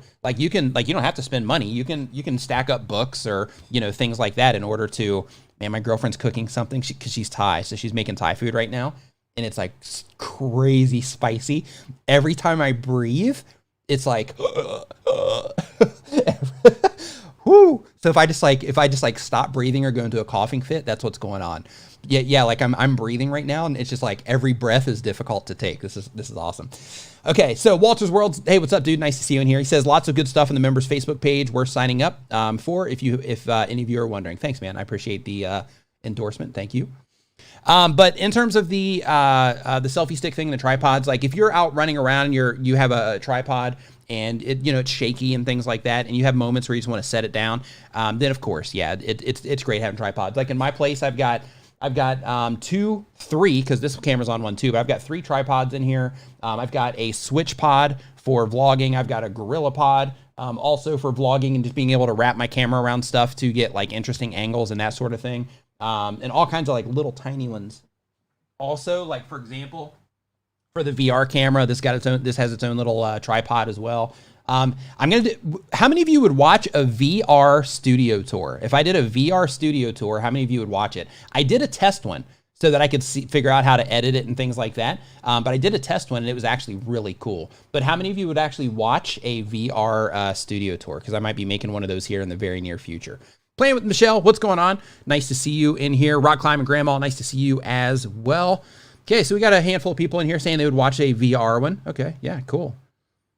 All right, nice. Yeah, look at that. Nice. Oh, yeah, look, all right, good. Okay, yeah, that's good. That's awesome. Okay, yeah, maybe I need to get on that then. Do a little bit quicker. Yeah, you wouldn't watch it. Yeah, Walter's saying that I don't have VR glasses, so I wouldn't watch it as I wouldn't be able to see it right. Yeah, like with the that's the thing with the VR. Like you can do it with your phone, but it's just not the same. But the idea that I'm wanting to do is that is I'm wanting to basically do the thing in the studio, and I'll be talking about the different stuff, but I want people to be able to look around, you know, and just kind of see the rest of the room and look at the stuff that they care about seeing. Begar said VR is dead. Disagree. Definitely disagree. If you look at the all the channels around VR right now, they're just exploding at this point in time. And the Quest is really hard to find. They sell out. They're constantly selling out. Anytime like a new batch goes out, boom, they're gone. I apologize. A Costura Irenia. Hope I'm saying that right. Welcome to channel membership. Make sure that you check the members only community feed. Also make sure that you check the members only Facebook group. Next time that you are on Facebook, look for Nimminati VIP. And then you'll find that group. Fill out all the questions on the way in. Brioni, Faith, what is going on? Nice to see you. Hope that you are doing well. Awesome to see you swinging by the stream. Jarrell Plays is the next question. They do gaming content. The goal of the channel is I want to entertain people that play the game that I play. Says, how do I get people to stick to my video and not click away? So there's something called your audience retention reports on YouTube. For anybody that's not familiar with that, basically what it is the audience retention. Hold on. I'd love to see a large overhand cam that shows off the whole room. Okay. Yeah, noted. Yeah, so the VR cam it'll show the whole room too, because you can literally just go like this and look around. But yeah, yeah, absolutely. You know, I could probably do that right now through an NDI plugin, I bet. Okay. So the question says that I want to entertain people with the game I play. How do I get people to stick to my videos? So audience retention on YouTube is what you're talking about. And YouTube gives us a graph inside of our analytics.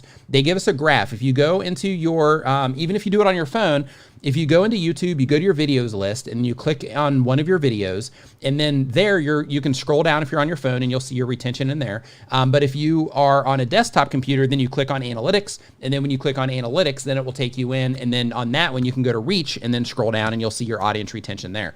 So basically what that does is that tells you how people respond to your content second by second, minute by minute. And because of that, what you can do is you can go in and you can say, hey, this is how people are responding to my content. It's better on a desktop because you can literally watch the video as you're looking at the graph. But if you're doing this on a desktop, it's really cool because you can say, okay, people watch my video here, but then for whatever reason, they're leaving a lot here. So what's happening at this particular point in time that's causing people to leave? And then that starts giving you tons of insights when you start paying attention to those things on the things that people respond to or don't respond to in your content, so you can start repeating those things. So because of that, you know, you really want to get, the real solution to what it is that to the problem you're trying to solve is to look in your audience retention reports. Okay, next up, we've got Leah Vlog. Says, why did YouTube delete live subscribers? I can't see live count subscribers, and thanks for your tips. No idea. No clue why they deleted that. Glad that you're enjoying the content. Eddie MC says that they have a gaming channel. Says, is it possible to grow your channel from 0 subscribers to 1,000 and beyond with high competition like Minecraft? Absolutely. Without question, it is. But you have to come to play. Like, not play the game, but you have to come to compete. Like, if you're going into a niche that's extremely competitive like Minecraft, then what you have to make sure that you're doing is you have to make sure that the content that you're putting out is competitive with all of the channels that you're competing against, because the big channels in that space are massive, and they're basically writing the rules of what is accepted in that space. So because of that, you have to come to compete, and then you have to say, okay, these are the rules. What can I do to break out of this box that I'm in and bring something new to people that are consuming Minecraft content? So if you can do those two things, come to compete with your thumbnails and your titles and the actual content of your video, but come to compete, but also try to find a way that you can stand out against some of those bigger channels that you are going to be competing against. Magnify says, good morning, Nick. Good morning, Magnify. Says, I make gaming videos that I spend a lot of time editing and are high quality, but I'm not getting any traction. Please help. Okay, so unfortunately, Magnify, when it comes to YouTube, we're not rewarded on the amount of time and energy that we put into things, unfortunately. You know, some videos, people will spend, you know, like an hour from like concept to recording, to edit, to like publish and like getting the entire video ready. They'll spend an hour and they'll just crush it. Other people like you and I will spend a lot of times actually thinking the videos through, thinking of, okay, I got to make sure I'm saying this. I got to make sure I'm doing this. I got to make sure I show this. When this is mentioned, I got to make sure I do this. I got to upload it. I got to fill in this. You know, like we spend time and, you know, a lot of time and effort in what we do. So because of that, you know, we wish that, you know, we get rewarded because of it, but we don't. It really comes down to viewers and how they're responding to what it is that you're doing. So what you need to do is take some of that time, still spend time, you know, with what it is that you're doing, but take some of the time that you're spending on making good content and spend that learning your stats and how to actually read your stats, because those are going to give you a lot of insights on how people are responding to the effort that you're putting in. So as an example, if you go into your stats, you might find that compared to the amount of impressions that you're getting, you're not getting a very high click-through on your title and your thumbnail. And that could mean that, one, your thumbnails aren't good. It could mean that your titles aren't good. It could mean that your thumbnails and titles aren't good because you're misfiring, so to speak, towards the wrong target of the people that you're trying to reach, or you're making titles that don't give any context to what it is that's actually going on in the video or something like that. But your problem could be that your content is just awesome, right? Your content could be great, but the packaging on the outside, your thumbnail and title, that might not be. So because of that, all that time and energy you're spending on the content, you need to also make sure you're spending that time and energy on thumbnails as well and titles, and really thinking through, instead of just thinking, does my thumbnail look good? Instead of thinking that, sit back and think, okay, I'm looking at my thumbnail and title as a combination. How would people perceive this piece of content when it shows up on their homepage? Like, what would they get out of this? What would they think the video is about? And what can I do with this packaging, with this thumbnail and title? What can I do with these to make it crystal clear what the video is about and to really cause or inspire or trigger someone to click on this particular video? Is it clear that it's even about Minecraft, right? Is it clear in the thumbnail or the title or the title that it's about Minecraft? The thing that I'm focusing on, the imagery that I'm focusing on in the thumbnail, am I just focusing on people on a bunch of text, or am I focusing them on this amazing thing that I built inside of Minecraft, right? Like what is it specifically that I'm focusing people on? But yeah, without question, you can, oh wait, I just kind of crossed the Minecraft thing with your question, because you're both doing gaming videos. My apologies, but the idea is the same. So when it comes to your packaging, right, like you need to make sure that it's crystal clear what it is that you're offering to those people. So so make sure. Here's one thing you can do, and channel members have access to my version of this. You can find it. It's pretty deep in the community feed, but you can find it in there. But if you're a Photoshop user, you can also use it in Photopea, which is a free web version of Photoshop. But basically, one thing that you can do is you can just screenshot your thumbnail and title and just start putting it in different places on YouTube and start seeing, okay, how does this stand out against these other videos that I'm being presented next to? Like, you know, if you put your thumbnail and title on a homepage using Photoshop or some other web app or something on your phone, whatever, if you put it next to you know, another video, how does it stand out? If you were to put it in a sidebar, how does it stand out? Since you're a gamer, I'm assuming that most of your viewership is probably on a mobile anyway, like most channels these days. So that's another thing you have to think about is, okay, if I were to scroll down and see the suggestions underneath a video, then how would mine stand out there? What does it look like there? And is my video and title competitive enough to actually gain attention in those spots? Brownie Faith, what's up? Nice to see you. Hope that you're doing well. Thanks for the 50 spot. I appreciate it. Says, Nick, a massive thank you for all your assistance these past couple of years. I just got channel memberships on my channel. High five and fist bumps. Before 30,000, the live streaming has been a game changer. Nimminati forever. Awesome to see that. Yeah, I'll see yours pop up from time to time. I'll listen to it from time to time in the background too. And like, I'll see it pop up on my homepage and I'm like, sweet, she's got like 40 consistent viewers in there, or, you know, things like that. So I see that you're getting like a lot of viewers in there, which is awesome. So yeah, high five and fist bump for that and for taking the leap, excuse me, on just doing like consistent, I think you're doing 24 hours now, aren't you? Or are you still just on the weekends? Manda Wadker says, I hope I'm saying that right. I apologize if not. Says, I've been professionally programming / coding for 10 years and I want to live stream it. How do you think I should approach this space as it's not entertaining as other streaming space? So here's the thing. In your particular case, it doesn't have to be. So what you need to lean on, if you've been professionally programming and coding for 10 years, your knowledge set is massive. Yeah, 24 hours during the lockdown. Nice. Love it. Go Brioni. But basically, in your situation, Ulhas, the content that you're providing doesn't necessarily have to be entertaining. It just has to be really informative. So in that situation, be very specific when you're putting the videos together about the things that people are going to learn in that video. So when you're putting your thumbnail and title together for the live stream, be very specific about what it is that they're going to learn and focus your entire live stream on that thing that they're going to learn. So start it with, welcome, today we're gonna learn XYZ. Let's go to the computer and I'm gonna show you exactly how to do it. You switch scene, that it would be something like this. When you switch the scene, you switch it, and then you have you on your computer, you on the screen, and then you go through the process of showing them exactly what it was that you were showing them in the, that you promised them in the thumbnail and title. And then that way you get a good video out of it. Grabster, what's up, dude? Nice to see you in here. That way you get a good video out of it, and you get a replay video, and you get a good live stream out of it as well. So that's what I would do in that situation.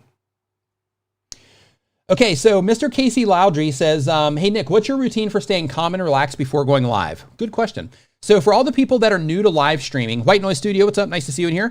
For all the people that are new to live streaming, give me a hashtag new if you've just started live streaming recently. Hashtag new.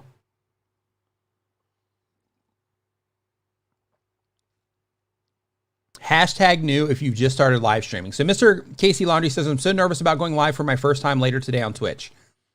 Okay, so here's the thing.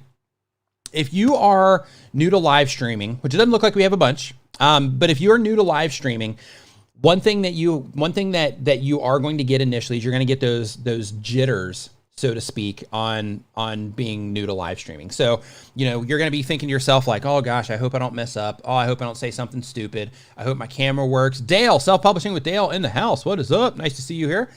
But you're gonna be thinking like all of these like defeating thoughts in your brain, right? What if it goes wrong? What if I've got something on my face? All of that. Here's what I want you to embrace. Here's the idea that I want you to embrace is when you go live, people are tolerant of things going wrong, people saying things, people losing their train of thought. People are tolerant of all of that stuff happening during a live stream. So because of that, two things that are going to help you. One is to just understand that when you're live streaming, people understand that it's live and they understand humans are human, okay? Two is be prepared. If you're prepared, then you always have things to fall back on and you know that you'll be able to keep rolling no matter what happens. What I mean by be prepared, get bullet points together that basically say during this live stream, these are the things I'm going to be talking about. So I'm going to do a bullet point. I'm going to be talking about this, this, this, and this. If I have a tech problem, then I'm going to mention this, and then I'm going to work on my tech. Okay. So make sure that you have a plan in terms of the content that you're putting out. Be prepared for that. Also make sure that you have a plan for what to do if things go wrong. Also make sure that you have a plan, not even a plan. Also make sure that you understand your streaming software as good as you can. Okay. Part of getting really in tune with your streaming software is having problems when you're live.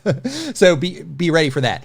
But other little details that'll be very valuable for you are things like this. And real quick, okay, yeah, let me answer that here in just a second. But this right here will be very beneficial for you. Make one of these.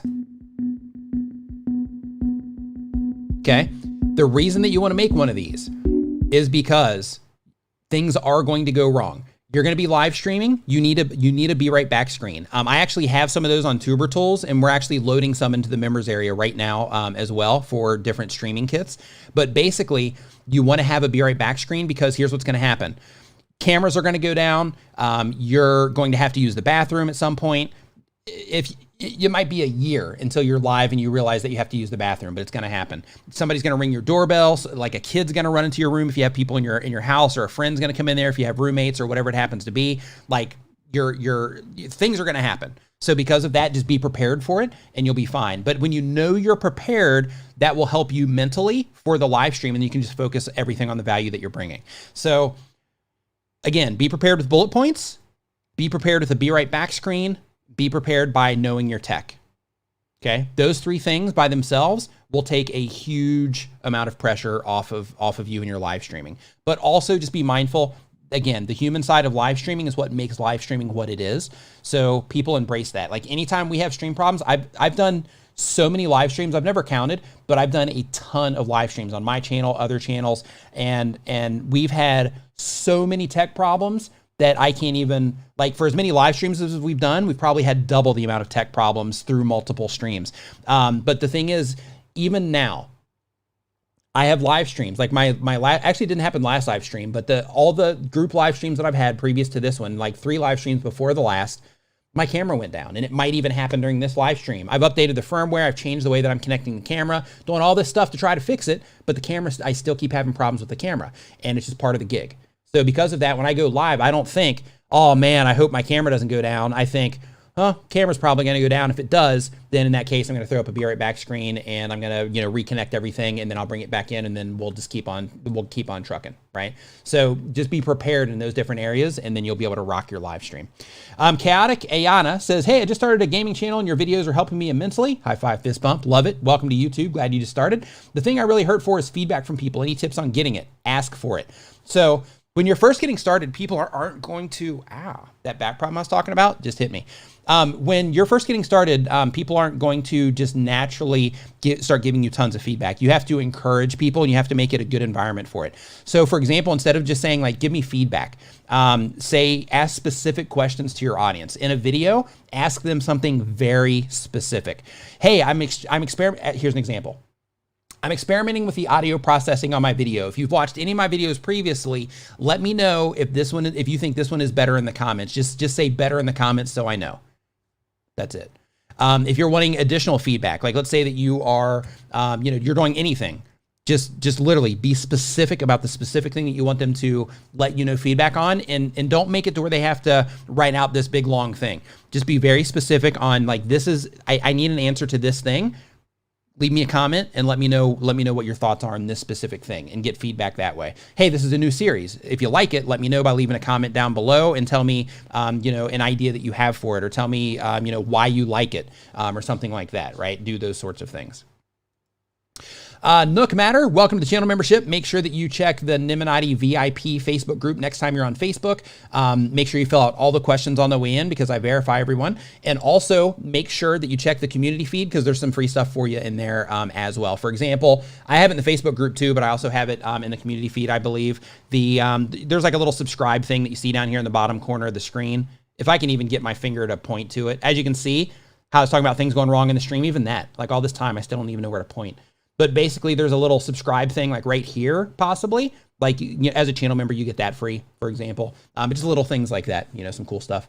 The Weird Show, thanks for the super chat, says, hey, I've been using StreamYard for multiple streams, but OBS has more functionality. Can OBS multi-stream? New Weird Wednesdays, The Weird Show. So in terms of OBS multicasting, no. Streamlabs, the software that I'm using right now, which is based off of OBS, but it has a lot more functionality, they can multicast now. So because of that, you might want to look into Streamlabs. But StreamYard, you can do some stuff in there, but there's a lot of workarounds. So my brother's actually doing something cool with Daniel Battelle. They're actually streaming on the TubeBuddy channel, and they actually have a process put together to where they can actually, it'll go full screen to one person while they're changing something on the back and things like that. So it's more work involved, but you can do some cool stuff in StreamYard as well. But yeah, Streamlabs is definitely a great way to go if you just want multicast, and you can just add all of the functionality of adding all the different scenes and stuff like that. All right, so now we are going to, there were some super chats that came in, so I'm going to refresh so I can see those. And in the meantime, I'm going to, I might be able to find them if I just scroll down the page here. Okay, maybe not. Okay, so next question that we have here is from, we got Weird Show already. Let's see here. Answered that one. Izzy Game says, hey, Nick, this is Izzy. How you doing? Just wanted to say hi and thank you for your tips. Thank you. I appreciate it. And hello. Hope you're having an awesome Saturday. Next question that we have in our list here. And again, we're answering the questions from this, from the form that's down in the description of this video. So make sure that you put your answer, your question down there. And this is also where I'm pulling this in my comments, this form in my comments, or where I'm pulling questions for that new series that I'm doing where I'm just answering your questions in videos also. And for some of those, I'll be pulling up channels too, by the way. Inbreak says, hey, Nick, I do English teaching videos. Any tips? Absolutely. English channels, they like blow up apparently. So language channels, they do very well. So what I would do is I would research all the language channels and I would look at all the videos that they've made to where you find like, hey, every single channel has made this video and every single channel that's made this video has done well. And I would start with making that content. And then after you have that content out, then you start making, you know, all the additional stuff. And then I would come back because they've done well. If yours doesn't do well right out of the gate, then I would actually come back and I would make more videos like those in the future as well. But if you just started doing English teaching videos, I would go and look at all the other people that are teaching English with the language that you are, you know, transferring from, and I would see the videos that have performed well there and look for similarities of those videos across the different channels, and I would start making that type of content because that's what, you know, that audience is into. I would also look at all of their videos. I would see the videos that generated the most comments because those are the ones that got people in terms of like, hey, what are people actually saying in the comments of this video? I would go and I would spend a week or a month even, like while you're, you know, getting the ball rolling here, I would spend a week or month, a dedicated time each day, you know, 30 minutes a day, going and reading comments. Go read comments and videos in your competitors, go watch some of their videos, go pay attention to, go click on their videos page, sort by most popular, see the videos that are popular now, not videos that they made 3 years ago or 5 years ago, go see the videos that are popular now. And that's the stuff that people are digging. So look for stuff that's been published recently that's also done well. That's the stuff that the people that are trying to learn English from the language that you are, you know, transferring from, that's the stuff that they care about. All right, next up on our list is Pokemon Master Billy's. I bet you're a Pokemon Master, Billy. Says they've been on YouTube for, they upload 1 time per week or more, been on YouTube less than 6 months. The goal is to make people happy. The question is, sometimes my friends tell me they like my videos, but for me it says it has 2 likes, but should it have more? Don't even worry about it. Just focus on making your content better. Focus on getting people to click on your thumbnails and titles. Focus on getting people to watch your videos for an extended period of time. It doesn't matter what your friends say. It doesn't matter what your friends think. What matters is the content that you are making and the people that YouTube is showing it to. Because your friends are not going to be the people that are going to move that needle for you, that all of a sudden is going to make YouTube start showing it to the right people, but people responding to it on YouTube when it's presented to them, that's the thing that's going to make YouTube show your content to more people. So because of that, focus all of your efforts on making good content and using your stats to be able to tell you, this is how people are clicking on it, this is how people are watching it, this is how people are further interacting with it at the base level. That's what you look for. Jinx says, keep making great content, Nick. Thank you. Thank you for the super chat. Says, I use a lot of your tips for my channel and they work very well. Thanks for dedicating your channel to us. My pleasure. Glad that you enjoyed the content. It's fun for me too. You know, like I love doing this. Like it's great. Like it's great being able to hop on a live stream like this and answer questions to where, you know, at one, you know, there'll be somebody in the chat to where during this entire stream, there'll be at least one person in the chat that will think, huh, I need to go look and see if I'm doing that on my channel. Or they'll think, huh, Christina Smallhorn, what's up? They won't think Christina Smallhorn, what's up? But they'll think like, huh, interesting. Never really thought about that. Let me apply that to my channel and see how it works, right? But those are the things that I really enjoy about this. Tinkerman Mick, what's up, dude? Nice to see you here. Okay, next question that we have on our list is from, the channel name is the Relationship Life and Carpe Nerdium. Oh, okay, got it. You got both of them. Let's see here. The channels are relationship advice and nerd stuff. Goal of the channel is to entertain and help people. I don't have enough subscribers to get a dedicated URL. Would it help if I got a domain and pointed it to my page so that I can tell them how to get there easier? Is there a downside? No downside at all. Absolutely. So in that situation, you can absolutely, you can get a custom URL. And what that means is the question that he's answering or asking here is, should I get the actual domain name, the URL, the web address for my channel, and then forward that directly to my YouTube channel because they don't have a website? And that question, it doesn't hurt, because then you can just tell people, hey, you know, find me, go to Carpe Nerdum. Yeah, go to carpenerdium.com. And that's where my YouTube channel is, as an example. So yeah, absolutely. That's what I would definitely do. D had his. He might still have his. Going to his YouTube channel, Dee Nimmin, my brother's who I'm talking about. Hey, Taylor. Okay, yeah, my brother. If you go to deenimmin.com, his is the same way. Where it just forwards directly to his YouTube channel.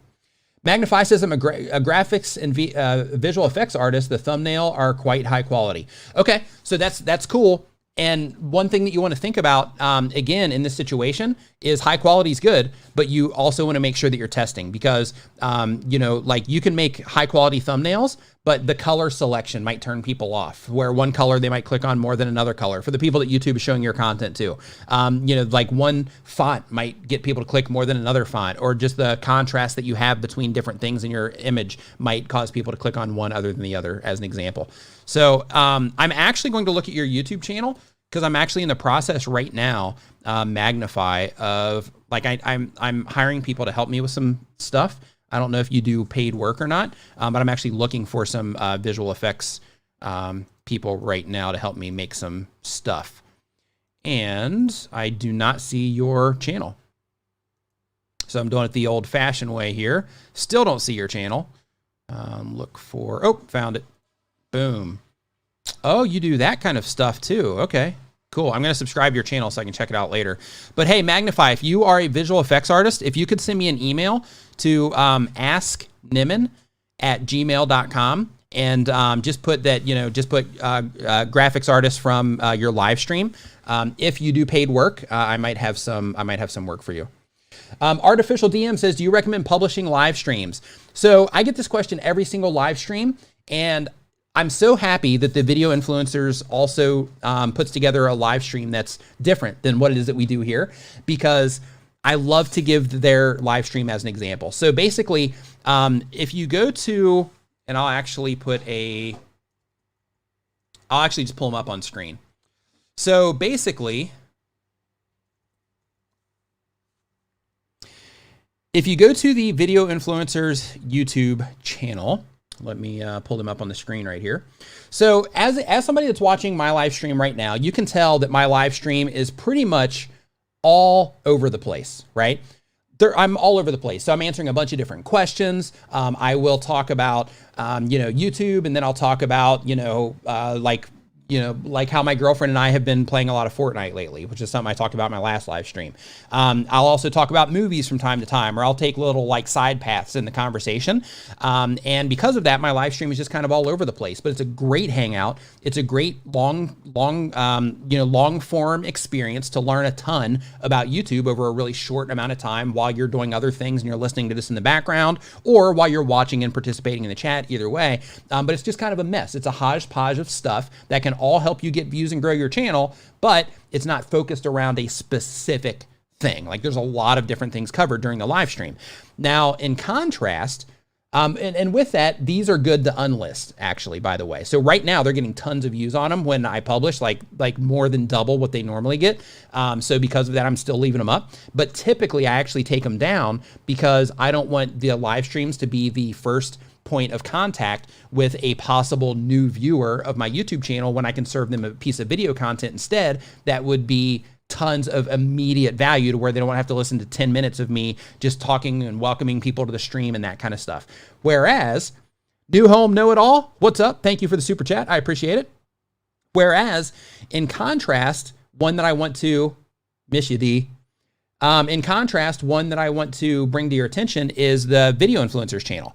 So on this particular one, the live streams that they do, which they call the VI show, the ones that they do, if you look at those in contrast, these are more of a packaged experience. So because of that, it's almost like they recorded the video live, but it's still a really good piece of video content as well. So it's good for the replay. So in this situation, like this live stream is like, why is now the best of time to go all in on YouTube, right? So like in this situation, like they're really focused around one topic to where mine's all over the place. So in their situation, if you're making content to where it's good for the replay, then in that case, just leave it up. right? And you can leave it up anyway if you want to, but theirs is a really good example of a piece of live stream content that can also grow their channel. The same thing here with this one, 3 tips and 1 hack to get 10,000 views daily, where they interviewed Zavio. So this is another one to where it's all focused around, you know, this one technique that he used in order to bring more viewers into his YouTube channel. So little things like that make a big difference on if your live stream is really good for the replay or not. But it's all about, you know, how you structure it, how you bring it in, how you start it, and how everything like looks and the flow of it and all of that is what really makes a live stream good for the replay or not. But everybody, if you're not subscribed to them already, Video Influencers is the name of the channel. I recommend that you go over there and you subscribe to them because they're awesome. They know their stuff. They're just awesome guys anyway. So definitely head over there and subscribe to them if you're not already subscribed to their YouTube channel. All right. Next up on the list, we've got, hey, what's up, Tim Yance? Nice to see you here. Okay, Keith saying just subbed over there. Yeah, excellent stuff over there. But compare their live streams to this if you're somebody that's wondering like, hey, should I, you know, publish my live streams? But I mean, again, you know, like I've left mine live for like the one that I did last week, which typically if it's just me, I'll unlist it. And in that video for the short amount of time that I was live, it actually still got, I think it's at like 6,000 or 8,000 views on it, which is great for a live stream replay of mine. So. Okay, so the next one here is from Matthew Santamaria. Matthew Santamaria says that it's a lifestyle channel. The goal of the channel is to give people entertainment as well as help people's needs. The question is, how long would you say it is before, or how long would you say it would be before a lifestyle channel gets recognized, as well as what are some ways I can get my channel more branches out to more people? Okay, so when it comes to a time limit, for anybody that's wanting to know how long it takes your channel to get discovered on YouTube, there's no set amount of time. Some people publish one video and it goes viral, and then that puts their channel on the map. Other people grind it out for 3 years before they get any traction at all. So there's a big gap there, right? As you can see in that situation, you have the person that just started and then their video explodes. And then you have the people that have been grinding it out for a long time. And then after like 2 or 3 years, they start to get momentum and then it blows up, right? Or they go for just a long time and it's just slow and steady growth for just a really long time. And then after a long period of time, then they have a lot of views on the channel, right? Or a lot of subscribers. So in terms of it getting recognized, it really comes down to your ability.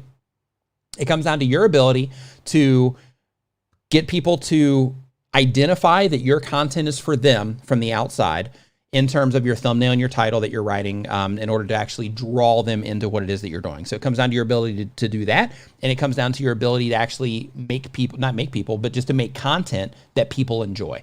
Because if you can get people to click on it and you can get people to enjoy the content, that shows YouTube, okay, this video, this channel, when they publish a video, people click on it and they watch it for a fair amount of time, a competitive amount of time. So because of that, every single time they publish a video, we're going to show it to a certain sample of people. And then based on how those people responded, hey, they're responding to it just like they always do. They're clicking on it. They're coming in, they're watching it for a competitive amount of time. Guess what? We're going to show it to even more people, see how they like it. And then they just keep doing that until that group that are responding to it starts to get lesser and lesser. So in terms of them just not being qualified or the right fit for the content that you make. So because of that, it really comes down to your abilities and how fast you can develop the needed skills to get people to click on your thumbnails and to get people to enjoy your content. So your stats will show you all of that. Paying attention to what's going on with your competitors will show you all of that.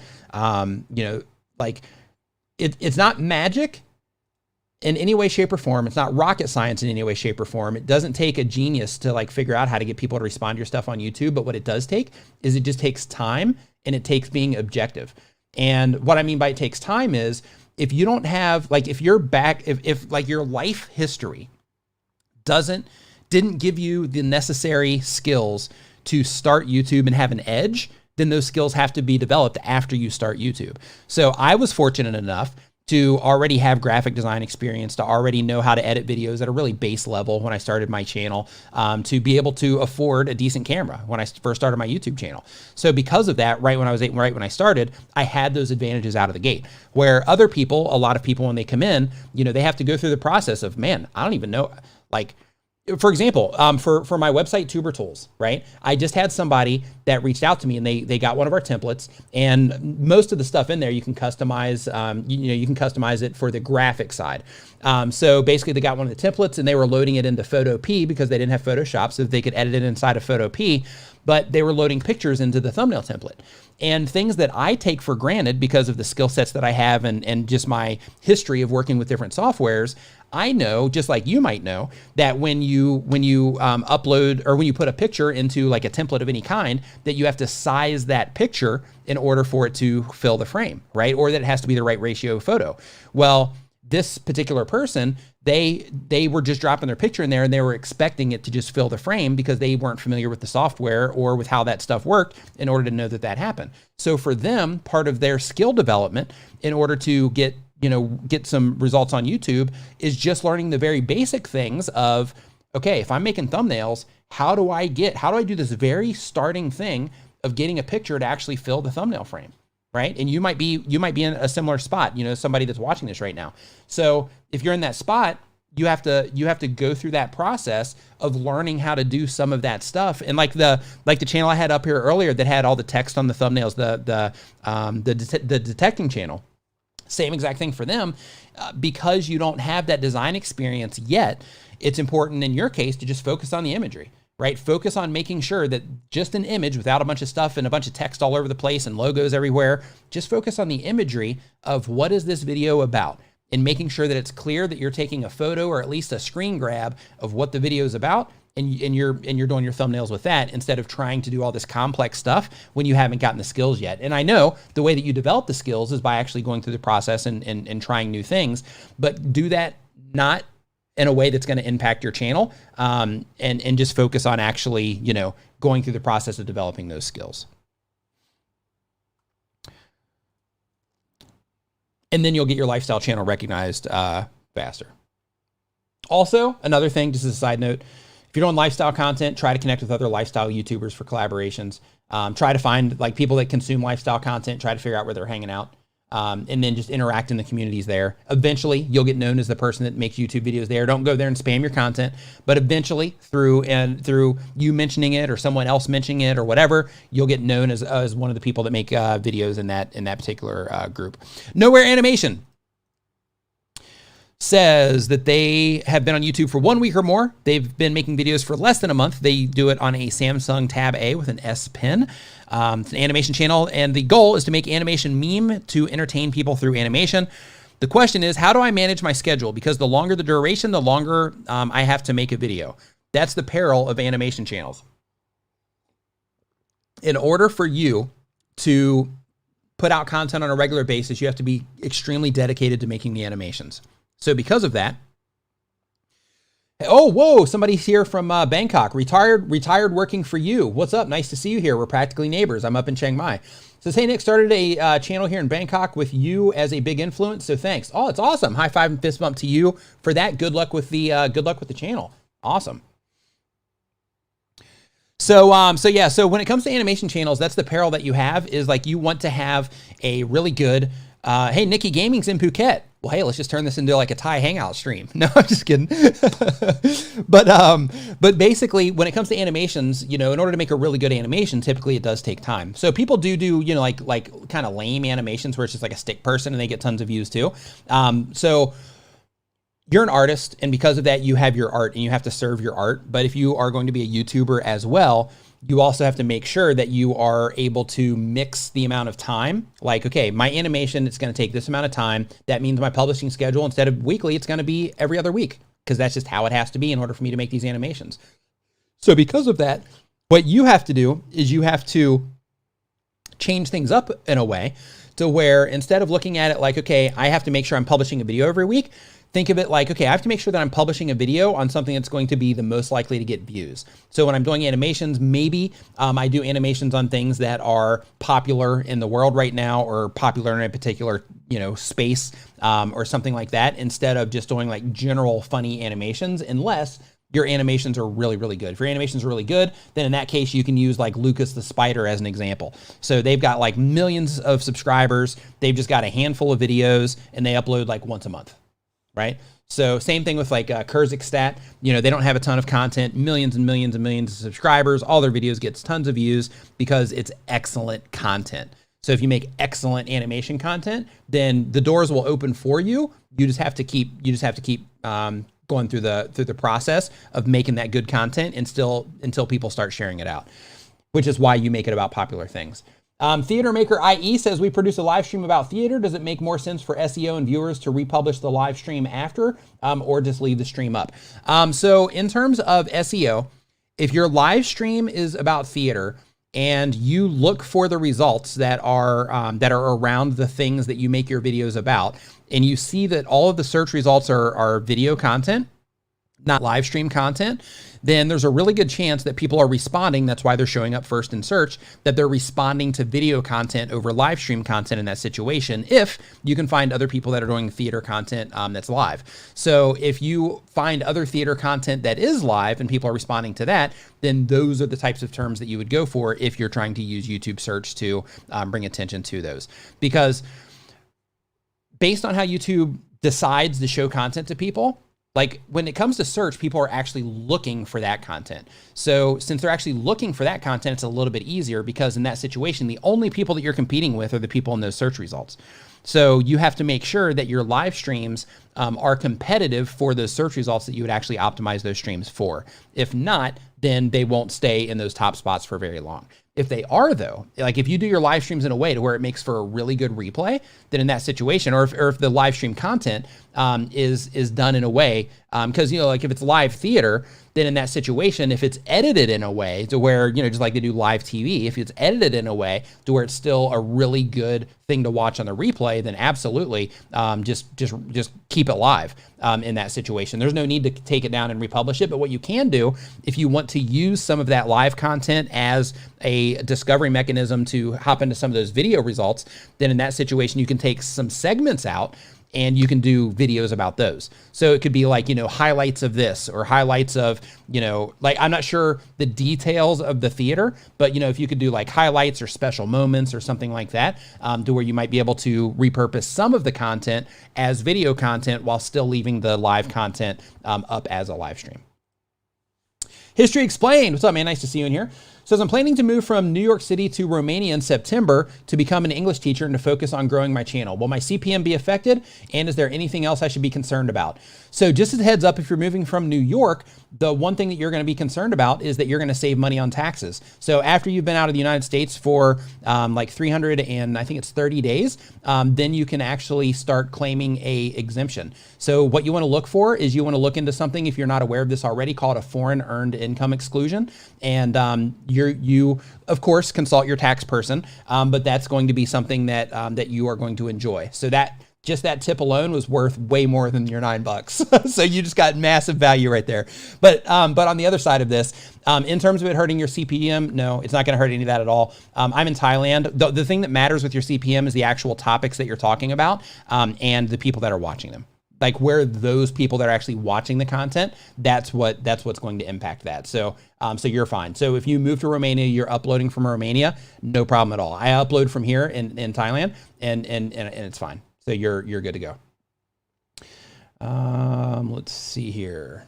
Okay, next up on the list, and I think I got them all. I'm going to refresh the page here just to make sure because I'm feeling like I missed one, but I think that another one came in. Okay, yeah, Tinkerman Mick says, let me get this to load. Says, hey, thanks for all the help and inspiration you've given me. I finally got a popular video getting lots of views and your guidance has helped me grow. High five and fist bump to you. Love hearing that. Love hearing that, getting that awesome feedback. Hey, Magic Prepper, what's up, dude? Nice to see you in here. And New Home All in All, yeah, we got that. Do I recommend publishing live streams? Got that one too. Okay. All right. So next up on our list, we have, let me scroll down. Loud Facts. Glad that you're enjoying the content. Divided by Sight, saying coffee break. Theater Maker IE, welcome to the channel membership. Make sure you check the community live, or the community feed here on YouTube. Also, next time you're on Facebook, make sure that you look for Nimminati VIP. That's our members only Facebook group. Okay, so Nowhere Animation says, how do I manage my schedule? Okay, we got that one already. The Nurse Flipper says that the kind of channel is reselling on eBay and other platforms to how to make money from home. The goal of the channel is to educate people on online reselling and help them learn new items to source to sell for good profit. And the question is, do you feel that thumbnail text color should stay uniform, the same color and font, or do you feel it's better to change it up? I mostly use my face with an item and text, trying to decide if staying with one color will make it more attractive or less. Okay, so TubeBuddy has an A/B testing feature in their legend package. I recommend that you try it. If you're a TubeBuddy user already, which I'm assuming you are because you've been watching my content for a while, if you're a TubeBuddy user already, you should upgrade if it's only for a month. You should upgrade to their legend package so that you can use their A/B testing feature so that you can actually test against the people that are seeing your content. So yes, text color can matter. The color all around your thumbnails can matter. Having faces in your thumbnails or not can also matter. So because of that, I would get the TubeBuddy license or the legend package, and I would test your thumbnails, because that way you're testing against the people that are actually seeing your content instead of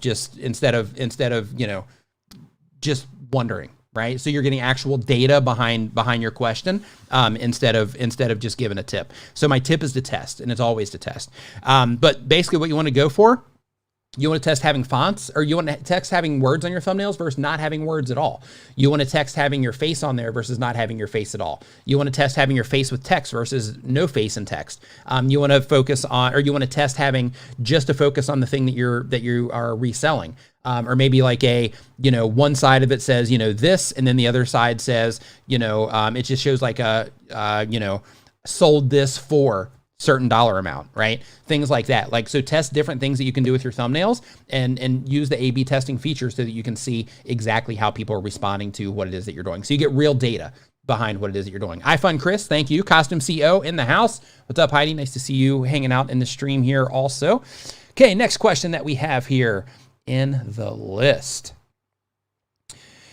is from, hey, it's Abby. That's the name of the channel. Hey, it's Abby. So Abby's been making videos for 1 year or more.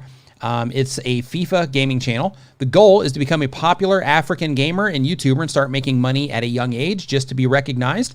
And the question is, how can I balance schoolwork with YouTube and other activities? How can I have a channel that people will be eager to check and watch my new uploads like active subscribers? So when it comes to managing school, this would apply to everyone else as well, because people have jobs they have to manage, people have school they have to manage, people have their families they have to manage, people have their social lives they have to manage. Just time management in general is something that you're going to have to learn to do as a young person. It's something you're going to have to learn to do anyway. So what you need to do is you need to basically schedule the things that are important to you. So, school right now is one of those things that you're kind of forced into a schedule. Work is one of those things that, unless you work for yourself, you're going to be forced into a certain schedule. Even if you work for yourself, you'll probably be forced into a schedule. And then having YouTube is also going to be something if you want to be a consistent content creator for a long period of time, so you can get better at this and you can really tap into all the cool opportunities here on YouTube. And look, one of the things I want to bring to everyone's attention is, and I'm glad Heidi's in here for this, is when you think of all the cool opportunities that can happen on YouTube, a lot of people just think money comes from it, or maybe, exposure to, some, this other opportunity that's going to come to me. But other really awesome things can happen. For example, Heidi at Costume CO here, she just had the guy that, she got to interview the guy that made the lightsaber from Star Wars. He made C-3PO. He made R2-D2. He came up with all those concepts. She got to interview him, which was awesome for her. That was a great opportunity just because she's on YouTube, right? She had the vehicle, so to speak, that opened that door to create the opportunity to be able to interview that guy. She brought my brother Dee on as well. So by her having that YouTube channel, the opportunity that created for her to get that interview, in addition to all the cool friendships and all that stuff that she's made and all the interactions that she gets with her community, she also got this side opportunity to be able to talk with this person that she looks up to, because, he's he does costume and just concept stuff for Star Wars, right? But she got to do that, and she got to share that experience with my brother, who she also brought onto the interview as well, who's also like a very, very big Star Wars fan as well. So she got an opportunity, and she got to share that opportunity with my brother, who also wouldn't have had that opportunity if he wasn't on YouTube either. So, because of that, when you're looking at your YouTube channel, there's the side of like, yeah, I'm getting views, I'm getting subscribers, or I'm getting, money or whatever it happens to be. But then there's all these other doors that open up for you that you don't even expect, or that you might not have had the opportunity to open up if it wasn't for, uploading content to the internet. So a lot of really cool stuff can happen here. So let's see here. So the next, she just says right here, Dee was awesome, very blessed, and it was one of the best days of my life. Boom. Right? I mean, that's serious. That's heavy. So the next question that we have here is, so here on the channel, being recognized. So when it comes to balancing your time, you're just gonna have to learn how to balance your time. It's part of, I don't know if growing up is the right word, but like you're a young person, you're clearly saying you're a young person in school, but learning how to manage your time in some way, it's just a part of life, right? It's part of growing up, and you'll figure it out. But basically when it comes to YouTube, just schedule it in. Whatever day, I make YouTube videos. If it's every Wednesday and every Friday, all all my time off that I'm not in school is dedicated on those days to making videos, and that's what those days are for. The other days is when I'm hanging out and I'm doing all this other stuff in my life, but those days, or that one day, are the days that I'm making videos. Bushcraft Twins says, will changing your description and tags hurt you or help you if the video isn't doing well? So the description and tags are not the thing that is going to make a huge difference for you. So basically, the only thing that can really change your description, your tags, it's not gonna matter. There can be minor impacts, but it's nothing that's gonna devastate you. So basically, when it comes to your videos, the thing that's gonna make the biggest difference is the packaging from the outside. So that means your thumbnail and your title. So if you have content on your channel, it's not performing in terms of the click. So let's say that when people do click in and they watch the video, they're enjoying the video. You just can't get a lot of people to click. Then in that situation, you might want to look at changing the thumbnail and or the title so that you are making it more attractive from the outside, so you can get more people into that video that performs for them once they click on it.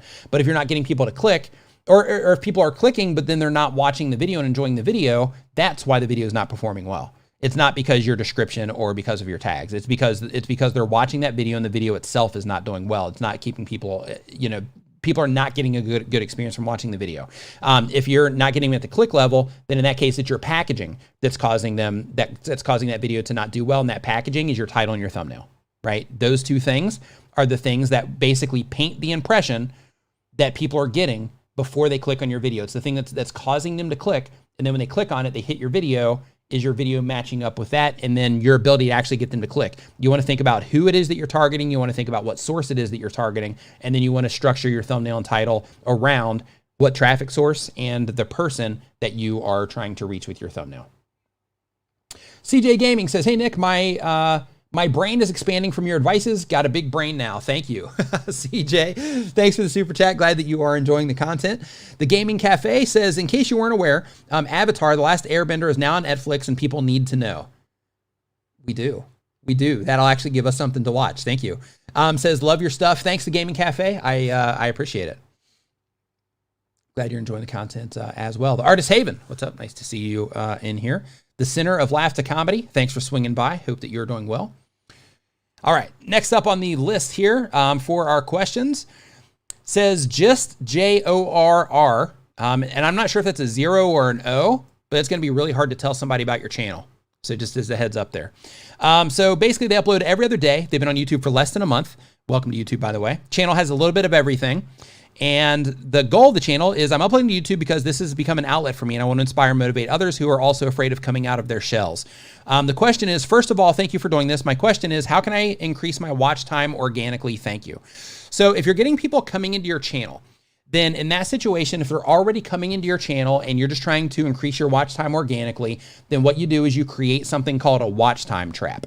And basically with a watch time trap, and you can also call this the money trap or the view trap, it's just the trap is my way that I like to look at it, but I frame it around what it is people are trying to accomplish. But the idea is the same. So basically with a watch time trap, and the same thing applies to content if you're trying to increase your ad revenue or whatever. But basically the idea is you find the content that people respond to on your channel already, the videos that they typically watch for a longer period of time. You make content also topically related to that content people already enjoy.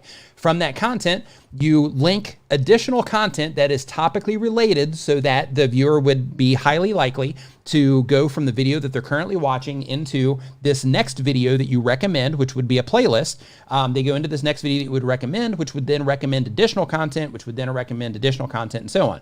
And with that process, what you do is you link to that relevant content through your end screens into a playlist, at least into a video, but into a playlist or a video. You also link a card if it applies to, if you find a good place for it in your content in the last 20% of your video. You also link it in a pinned comment on your actual video itself. And in that pinned comment, you put a call to action. Hey, watch next. Put the video title of what the video is about or how it's going to help them solve whatever problem they have or whatever it is. And then you put a link to that video or playlist there. And then you also start compiling your videos into series playlists where they make sense based on the relevancy of the content and the likelihood of a viewer flowing through all of that content. And then you make that playlist a series playlist. And because you make that video as a series playlist and you're forcing all of this traffic through, or you're not forcing it, you're directing all of this traffic through your site through these pieces, specific pieces of content so that people are watching them together. What you're doing by doing that and then also putting them together as a series playlist is you're increasing the chances of YouTube even suggesting those pieces of content next to each other. So what you've done in this situation, as long as you make content that people respond to in terms of they watch it, then what you're doing in this situation is you are basically bringing people in on one piece of content and you're taking that person that's just watching that one piece of content and you're making it easy for them to watch more of your content. And then by making it easy for them to watch more of your content, by you suggesting them more of your content and YouTube suggesting them more of your content because you're creating this flow and they're typically watching these videos together, then what you're doing in that situation is you're making it easy for them through you and through YouTube to consume more of your content, which means that that one viewer at scale, like let's say you do this over 1,000 people or 10,000 or 100,000 people, you do this at scale, then what's going to happen is you have a lot of the people that are watching this one video, a lot of them are crossing over and watching more of those videos that you recommend on your channel, which then that one view gets multiplied into 2, 3, 4 views, depending on how many they watch. All the watch time that you're getting from that one video, plus the additional watch time that you're getting from all that other content as well that you're leading them into. Now, with this, there's also caveats. You got to make sure. Talk Ethiopia, thanks. I'm glad you're enjoying the content. But basically, when you're putting all this together, you also have to make sure that you're watching out for things. And this is where going into your audience retention is important. You got to make sure you're watching out for things like, are people leaving my videos before they even get to my end screens? If yes, then how in the world am I going to recommend other content in my end screens, which is where having it in your comments. Your pinned comment is good. It's also where having it at the top of your description or in your video description in the first 3 sentences is good. But basically, if you can't get people to watch to the end, then in that situation, then maybe you got to think somewhere in the video, if people typically drop off around, like 40% of my video, but I'm going to put it in the end screen for the people that do finish the video, but I'm also going to put a link at the top of my description, or I'm going to put a pinned comment or both so that the people that do leave the video to go leave a comment or they go look in the description, whatever, they have 2 additional opportunities to go in that playlist before they actually, leave my video. So that's how you get people in there more. You can do the same thing with cards also. Like if you find a place to where, hey, in this video, people are leaving here, put a card a little bit before that. People are still going to end up leaving even earlier. So you want to make sure that you're not doing that on a video that performs. But basically in that situation, you can also use cards like Tinkerman Mick mentioned, where you can also lead people into additional content that way. Gaming Dad says, I like what Ecamm offers, but it's a little pricey. Is there any other programs that will give me the same options as Ecamm for free or cheap? So what I recommend that you look into is, I'm not for sure to the specific features, but in terms of changing scenes and multiple cameras and all that stuff, you might want to look into Streamlabs. That's actually what I'm using right now for this stream. And even though I don't pull it up here that often, it has all these cool options where I can do like all of these cool things where I can add like motion graphics to it and, encourage people to subscribe. I can add this kind of thing to it. I can add, the side panels and take people through all of these things. Great app, by the way. If you have an iPhone, you should install it. Great website, by the way, if you need stuff for your channel, headers, channel art, stuff like that. But basically, with this is called Streamlabs OBS, and they have a Mac version now. So if you're on Mac, you can give this a shot. It's 100% free. They have upgrades that you can do, but for the base version of what it is that you need to compete with Ecamm, this will do the trick for you. If Ecamm isn't, you know, if it's not within your budget, by the way, or not just your budget, but if you're just like, hey, I just don't want to spend that on live streaming software, then in that case, using this is great. I actually just recently picked up a Mac myself, so I'm experimenting with Ecamm also. Pretty awesome. But yeah, I definitely understand what you mean. Divided by Site says, how do you make a pinned comment with a playlist? So all you have to do is you just go to your YouTube channel, you go into your comment section, you write the comment, right? And within that comment, you put a link to your playlist. So what you would need to do in that case is after you make that playlist, then you would need to actually go into the playlist itself. And then at the very top of the screen, you're going to see the address for that. So you just copy that playlist out and then you put a link. You basically make that part of your comment and then you hit comment so that it posts the comment. And then over on the side, there's a little 3-dot menu. If you click on that, then you're going to see a little drop down that says pin comment, and then you pin it and then you're good to go. Here, I'll take you through the process. Does anybody want to see that process? Give me a hashtag yes if you want to see that process, and I'll walk you through it real quick. If there's like a nice handful of people that are like, yeah, I want to see that process really quick, then I'll show you how to do it. All right. So I'm waiting for those to come in. We got sure, yes, yes, yes, yes, yes. Okay. Well, look at that. Okay, so I'm going to start right here. Then I'll show you how to do it. Okay. Split screen. Miss you, Dee. Hope that you're back soon. Let's see here. Okay. So when it comes to this, let's go to my channel. Hey, look, I'm live. Let's do a raid on me. No, I'm just kidding. Okay. So first thing I'm going to do is I'm going to go to my YouTube channel. Oh, looks like I crossed 100 or 580. Sweet. High five and fist bump to me. Whoa, that was close. High five and fist bump to me for crossing 580. Woo. Okay. So the very first thing that you want to do is you want to go into whatever playlist it is that you are wanting to link to. In this case, we'll just go into the YouTube growth tips. And then what you're going to see right here as this page loads is up at the very top, you're going to see a URL right here. So you want to basically right click and you can copy this. Now you can also share just a video this way, right? And another thing that you can do here that I just want to show you is you can also, if you want to link to a specific video within the playlist. So let's say, for example, you're driving them into a playlist of content that's relevant to them. You can say, like in this example, how to be a YouTuber step-by-step for beginners. If I recommend this playlist, but I recommend a specific video in the playlist, if I'm like, hey, if you want to learn step-by-step how to grow your YouTube channel, watch this video next, right? And I want to click into this, I want to send them into this playlist of YouTube growth tips so they see a bunch of additional things. So you see, because you watch my content, so you see a bunch of additional content in there that's right for you. Then what I do in this situation is I click on how to be a YouTuber step-by-step. And if you look up here, you're going to see something happen. So when I click on that, as it changes the video, now it's this. Now you're going to see in this situation, it added a and index 3. So now when I share this link, it's going to send them specifically to this video. Okay. So what we're going to do here is I'm going to copy this. And then now we're going to go back to my channel. And then I'm going to leave a comment on one of my videos. I wonder if I can leave a comment here on the live one. That'll be easy if we do it that way. This is going to be like super Inception here. And you're going to be able to see the delay that happens too. Okay. So let me pause that and let me scroll down. Hey, by the way, if you don't know this already, okay, yeah, I can't add. Oh yeah, I can. Okay, so if you don't know this already, just as a heads up, I have tons of stuff for content creators in my description. So if you're not somebody that typically goes into the video description, definitely go into the description of these live streams because I have links going to like resource sites that I've made for you. I have links going to my website for video graphics if you need that stuff.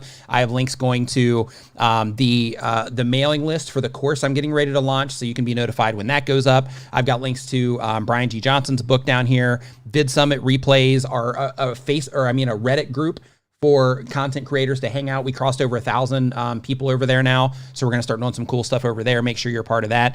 To all the sponsors, that kind of stuff. It's all down here, just a heads up. But basically, when it comes to the comment, all you do in this situation is I would be like, okay, watch next.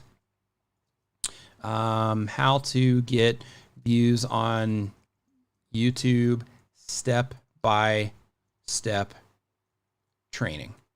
And then I do that, and then I hit that. And then next thing I do is I hit comment, and as long as it lets me leave the comment, then now that I have that playlist in here, right?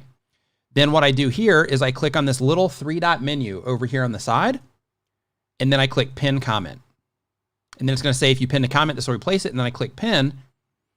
And then now this is going to be at the very top of my comment section when this live stream is finished. This is going to be at the very top, and then people can actually see that, and then you can go in there and click on that. So you can do the same exact thing. You don't have to have a certain amount of subscribers to do this or anything like that. All you have to do if you're going to use this, all you have to do is you have to think to yourself, and this is really important, you have to think to yourself, the video that people are getting ready to watch right now on my channel. All this activity, I think, is kind of slowing the stream down a bit with me opening all these windows. Okay, so you have to think, okay, the people that are watching this particular video right now, right? People that are watching this. The other videos on my channel, or the other playlists that I have on my channel, which ones are going to make the most sense in terms of, if somebody's watching this video, they've proven that they're interested in this particular idea or this particular topic because they clicked on this video.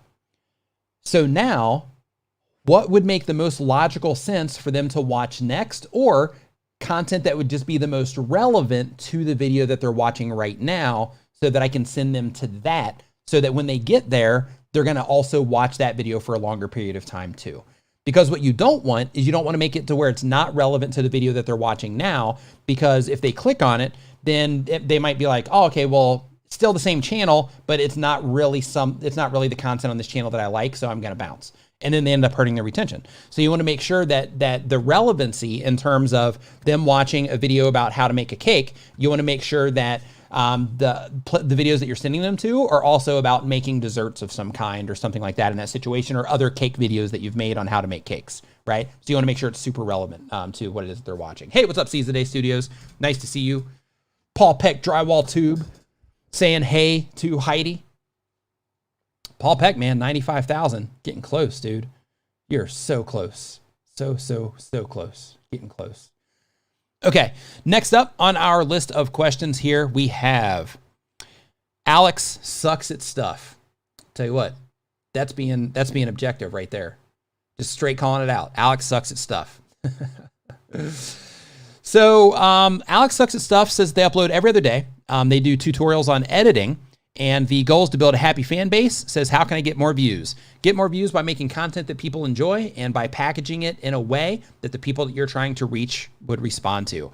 So in your particular case, you're making content on how to edit videos. You're doing tutorials. So because of that, your thumbnails need to make sense to people that are looking for tutorials on editing. Your topics need to solve problems for people that are editing videos. So what you would do in your situation, if you're trying to get that initial ball rolling, you're trying to get that initial momentum, is look for things that people are looking for on YouTube. Just use the search. Use the search to see the different things people are looking for. But look for the things that people are looking for, and TubeBuddy's Keyword Explorer will help you do this over the SEO Studio. But basically, you find things that people are looking for that not a ton of people are making videos about, and that not a ton of people are optimized for, and try to optimize your videos in a way to where you can actually slide into those spots in search and make your content to where it's search focused. Make some of your content for that. Also make some of your content to where you're an editor, the problems that editors have. So try to make some content that is also that's also going to try to go into some of the other features as well, based on your understanding of the problems that editors have and the way they think about things and the way that they might respond to a video that you put out on that specific thing. All right.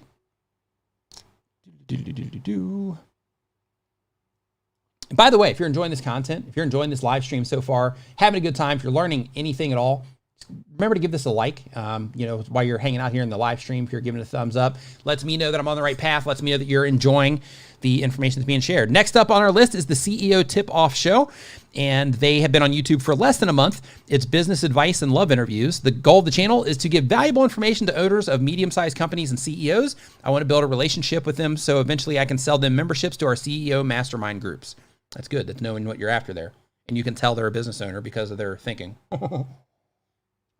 So the question is it worthwhile running your channel trailer as an ad on YouTube to gain subscribers? Yeah, can be. If your channel trailer is something that converts, then absolutely.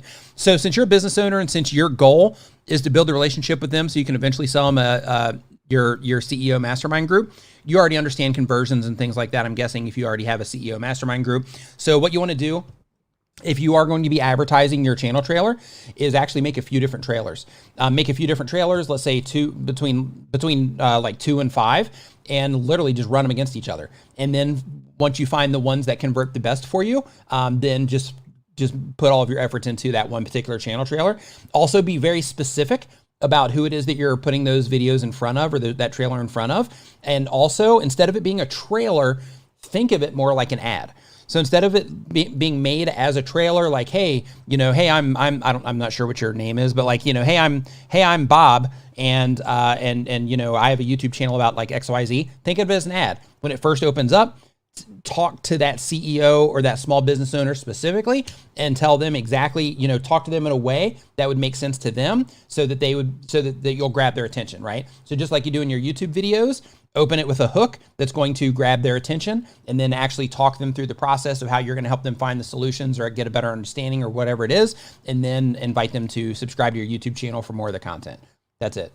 So that's what you want to do in that situation. But I would actually test a few different channel trailers instead of just putting all of your hopes on one, so that you can actually get some data behind which one actually converts for you. You might find the one that you thought was great doesn't convert at all, or that might be the highest converter. But it's good to have those options just so you can make sure that you are running money on a video that is actually converting at the highest possible rate for you. All right, next up on the list, we've got AirSky47, and they do gaming content, and the goal is to make it to make profit and as a hobby. And the question is, I've heard about a commenter that if you interact with him, he can hack your channel. Is this real? And what is a good sub to view ratio? So the sub to view ratio, it varies from channel to channel. So you need to actually find your, you need to go into your channel, find the videos that have had the highest conversions there, and just use that as a benchmark. So in terms of like, I can say like, okay, well, this is what's good like regularly, but that doesn't even really exist, because every channel, here's the thing that every YouTuber needs to understand. Video title right there. But the thing that every YouTuber needs to understand is that different audiences interact with different channels in different ways. So because of that, like if I say, okay, this is my view to subscriber ratio, that doesn't mean that should be a target for you, because that might be way out of reach, or you might already be doing way better than that based on the content that you make. So based on the creator, based on the content that they have, the content type, the audience that they're getting in front of, all of that stuff, it's all factors on your ability to get people to subscribe to your YouTube channel. So because of that, find your best stuff. Travis, MCP in the house, MVP in our world. What's up, dude? Welcome to the stream. Nice to see you here. So, so basically with that, what you want to do is you want to find your highest converting stuff on your own channel, and then always have that as the benchmark that you're trying to go for. So what you're going to find is if you start noticing your content, you're going to notice that, hey, when I publish these kind of videos, people respond to them better in terms of a subscribe versus these. So if your goal is to get more subscribers, then you know that you need to make that certain type of content that gets you those subscribers. If you're trying to get more views, those don't always cross over on the conversion. So, you have to make those calls once you get that data. But in terms about that commenter that you're talking about, I'm not sure. So I had a friend of mine send me that video shortly before I went live of somebody talking about this, and it's new information to me, so I'm not sure. I haven't looked into it, and I was going to mention it here on the live stream, but I decided not to. And the reason I decided not to is because I don't know any official information behind it yet, and until I get some nice concrete information, I don't want to, I don't want to hop on that train, because it might be something that's invalid. It might be extremely valid, I'm not sure, but I'm not going to mention anything about it until I know information behind it first. So. All right, next up on the list is All-Star International. All-Star International says that the goal of the channel is I want to be known. And they say, what kind of videos should we upload during lockdown? So you want to upload whatever type of content that you normally upload. Whatever it is that people enjoy from you, that's the type of content that you want to upload. If you make content that you can't upload, or you can't make it because of what's going on, then in that situation, you can go to your old content for doing reactions. You can go to your old content for highlights, to where you can basically download some of that content. Andrew Can in the house. What's up, dude? Nice to see you here. But basically, you can go and you can look at that content and make more of that. I completely lost my train of thought. Remember how I was talking earlier about live streaming and how things just go wrong sometimes and how sometimes people just lose their train of thought? Just happened. I've been live streaming for years. Just happened. Happens every now and then. All right, next question that we have, since I won't be able to recover that one, is from CC's Playzone. CC's Playzone says, is SFS good to use as a small YouTube channel? I'm not sure. Oh, no, it's not. SFS is they're talking about sub for sub. It is absolutely not. If you're doing that, just as a heads up, everyone, if you participate in that, you're risking losing your YouTube channel because it's against the community guidelines, and you can lose your YouTube channel if you're doing that. Just as a heads up, even if you're doing it in a clever way, and you think like, oh, I'm going to ask for this instead. This will be clever. Nobody will know. Or hey, I'm going to use this Facebook group, and I'm going to share in this Facebook group. Guess what? YouTube has traffic sources. They know exactly where your video traffic is coming from. Right? So like none of that stuff, there's not a clever way to do that. So just don't do it. You're putting yourself at risk. Chum IT lock. Chum IT lock. My girlfriend's hanging out over here. Okay. So next thing on the list here, we've got from Captain Smiles. Captain Smiles has a gaming channel, and the goal of the channel is to get subs and help people relate to my gaming. As I'm not a pro, I play often, so I thought I might as well start a channel. Sound logic. That's what I'm talking about. The question is, I can't seem to get views or subs. I have decent thumbnails, I believe. It says, I have a good intro, outro. Videos aren't super long. I talk while I game. I try to upload every other day, but full-time job gets in the way. Any tips on how to get people clicking on gaming videos? Should I do something special with my thumbnails? So if you believe your thumbnails are good, that's not good enough. You have to actually look and see in your stats. And my life as Reichel right here says the same exact thing. Can you review my recent thumbnails? Here's what I can tell you. YouTube gives you the information that you need to know to see how the people that YouTube is showing your content to responds to your thumbnails. That's the best way that you can review your thumbnails, is to review them yourself by using the stats that YouTube gives you based on the people they show it to, how they respond, right? That's the best way that you can test your thumbnails. Same exact thing here is believing that you have good thumbnails versus knowing that you have good thumbnails is two totally different things. You might be right. Your thumbnails might be amazing and people might love your thumbnails. Or you could think they're great, but the stats don't. The people that YouTube is showing them to don't. So because of that, you have to use the stats in order to make those decisions. Also, you say you have a good intro. Just a heads up, in a lot of cases, intros can actually hurt YouTube channels and they can hurt the viewership of your video. So your good intro might actually be the reason that you're not getting more views on your channel. Might not be, but your stats will tell you, and you have to look into your stats. So Random Entertainment says, I'm using Android and I need a cheap mic. So Boya makes one called a BYM1 that will do the trick for you. I think it's like 20 bucks. Rode also makes one. It's a Rode Smart Lab, I believe it's called. That one's around 100 bucks, but it's also a good solution. Yeah, Divided by Sight says, stop doing my intro. It was hurting my retention. Yeah, it usually does. You'll see that I'm fading it out on my stuff too. Slowly but surely. Syndicate AFK says that they do gaming content. The goal is to reach 100,000 subs and make people laugh. Says how to get people to subscribe since many of them just watch my videos and they don't subscribe. Tell people to subscribe. Tell people to subscribe. Tell people why they should subscribe, right? So, okay, really quick. So Captain Irish says, wow, I had no idea about the intro thing. So here's the thing. So if you are, okay, I'm going to give you some intro best practices. So the very first is to look in your audience retention reports and see if you get a decline in viewership during your intro.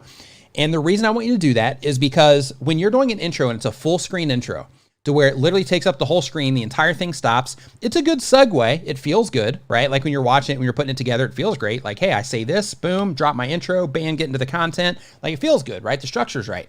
But when you actually look in your stats, you might find that you get a significant drop. I've seen huge drops in retention during intros, but I've also seen very small drops. If it's a very small drop, but that intro makes your video for you, that intro is a really good segment or segue, I mean, then in that situation, what you want to do is you want to take your intro and you want to make it as short as humanly possible. So you want to make it like a 3-second maximum intro. If you are in your stats and you notice that there's a significant drop during your intro, then completely take it out. Completely take it out, because whatever you think is good to have in that spot, your viewers don't. So One thing that people will also think when it comes to intros is they'll think, okay, well, I lost like 5%. I've lost like 5% of viewers in that 10-second intro that I have, or that 5-second or 3-second intro that I have. I had like, I had like 10% of people left, or 5% of people left during that. Well, if you look at that at one video, that might not be a lot of people, depending on your view count, it might, but that might not be a lot of people. But if you look at that at scale, that's a lot of people. If you look at that over the course of like 100 videos and you're getting like just a decent amount of views on your videos, that is a ton of people that you are missing the opportunity to introduce to your content, to bring in as a subscriber, to mention like sponsors to like do all of that stuff, to make part of your community, like all of these things.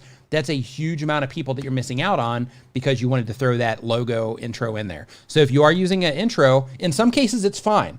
Right? In some cases, it's fine because the segue works, but it's just important to make sure that you are looking in your stats so that you can find out how your audience is responding to the intros that you're using in your video.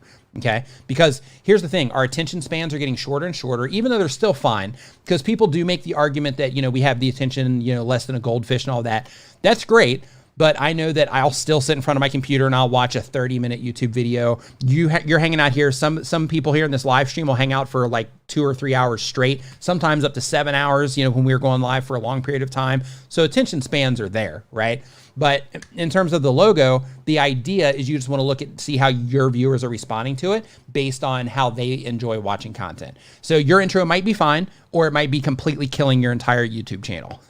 So we go to two different extremes. Might be fine, might be nothing to worry about, or it could be just decimating your YouTube channel. One of the two, right? Or it could be somewhere in the middle. But basically what you want to do is you actually want to go into your stats, go into your audience retention, look and say, okay, I've got my intro in this video. I've got my intro here. How are people responding during my intro? What's happening? And that'll tell you if you should keep your intro or not. Also, don't look at this at the channel level audience retention. You want to look at this on a per video basis and see the loss that you're taking. Also, one thing that you can do inside of your analytics is you can actually open your stats up and do a spreadsheet, or you can just make a new spreadsheet for this and manually put in, this is my video title. This is how much viewership I lost during that 5-second intro, and literally track over the last like 28 days all the videos you published and do the math on how many people roughly you've lost during that time, and it might be staggering for you. I've had to do that before with clients for the sake of bringing to their attention how big of an impact it was making, because their view was, oh, it's just like 5% on a video. It's not that big of a deal. Wrong. Huge deal. Huge deal. So because of that, it's definitely something that you should check into and be mindful of. Okay, so next up on the list. So really quick, so Guku Man says, Nick, please do live video like this every month. You're really great. Please do like this. This is very helping. I do this every Saturday. I don't just do it once a month. I do these every single Saturday. So if you're enjoying this live stream, definitely make sure that you check in next Saturday as well. 9 a.m. Eastern is when I start. When I end changes, but 9 a.m. Eastern is typically the time. So let's see here. We've got that one. Next up on the list, we're almost 30 questions in so far. This is good. Nikhilo Tassolini says that they do personal growth and vlogs. They create the goal of the channel is to create a format of personal development that can reach those ones who don't even know that this type of things exist. Says, does all the tips and advice that you give to us work in other countries? Yes, without question it does. Without question. But the thing is like I was saying before, different audiences react to different types of content in different ways. So because of that, all of the nuance that goes with this stuff, you have to make sure that you're paying attention to how your audience is responding, or the people that YouTube is showing your content to. You have to make sure that you're paying attention to how they are responding to what it is that you're doing. So the information works across the board on like all types of content, but the nuance of it can vary. So because of that, you definitely need to make sure that you're testing things, that you are looking in your stats so you can get a deeper understanding of how your audience, specifically your viewers, are responding to the content that you're releasing. Next up is Learn English with this guy. Learn American English with this guy.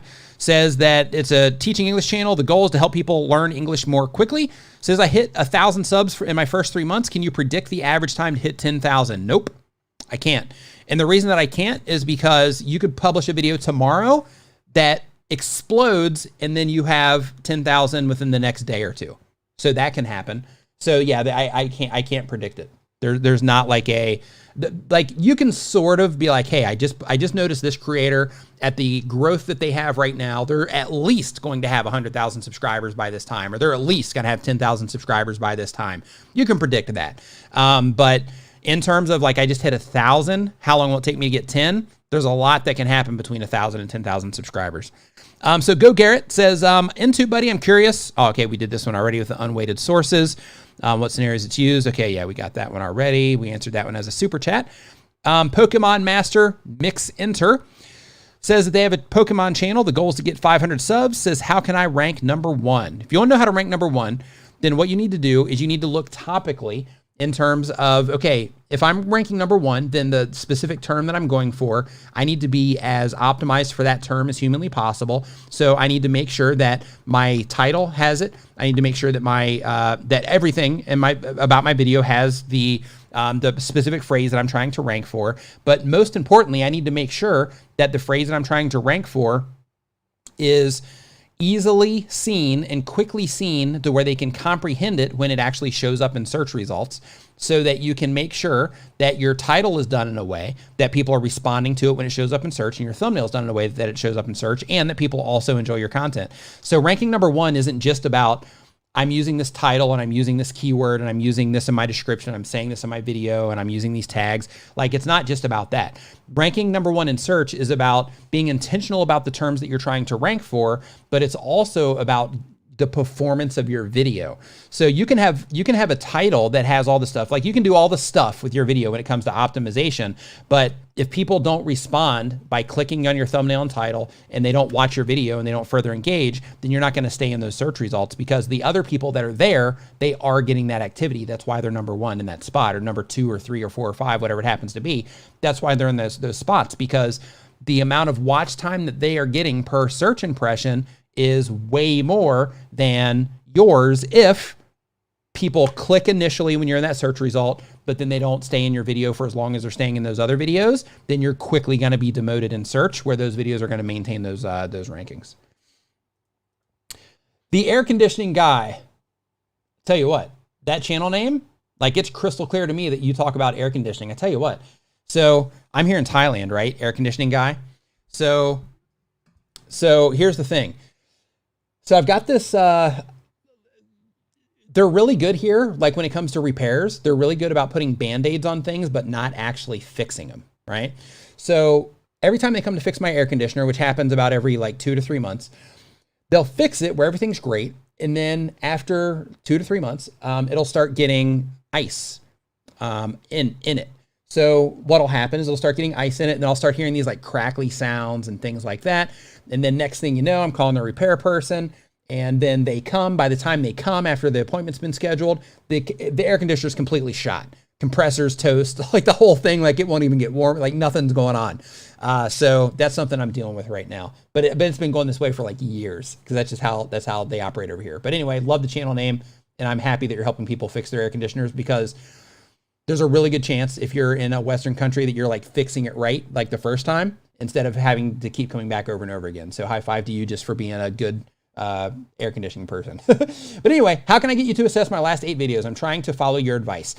So in terms of consulting, I'm not taking on any new clients right now. I've actually graduated all of my clients at this point in time. And the reason that I'm not taking on anybody right now is because I'm in the process of putting out a course that's going to take people through all the stuff that they want to know and show people how to actually assess all this stuff on their own. So I'm in the process of doing that right now. That's going to be going into beta probably this coming week. If not, then it'll be the next week, but it's probably going to be this coming week. It's going into beta.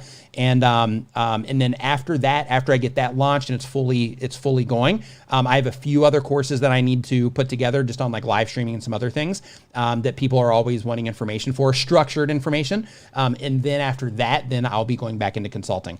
But what I can tell you, since I'm not taking on any clients at the moment, I can tell you to reach out to Brian G. Johnson, Roberto Blake. I think Roberto might even be in the chat right now still, but Roberto Blake, those guys will get you taken care of. Daniel Battelle, also, he's in these streams a lot too. He also does consulting as well. I would reach out to any of those guys. Oh yeah, right now. So he says, yeah, Roberto's here right now. He says, right now I'm still taking one-on-one, but Nick was smart to transition to work on other things. Yeah, it's just temporary because the consulting's great because you do get to help people one-on-one.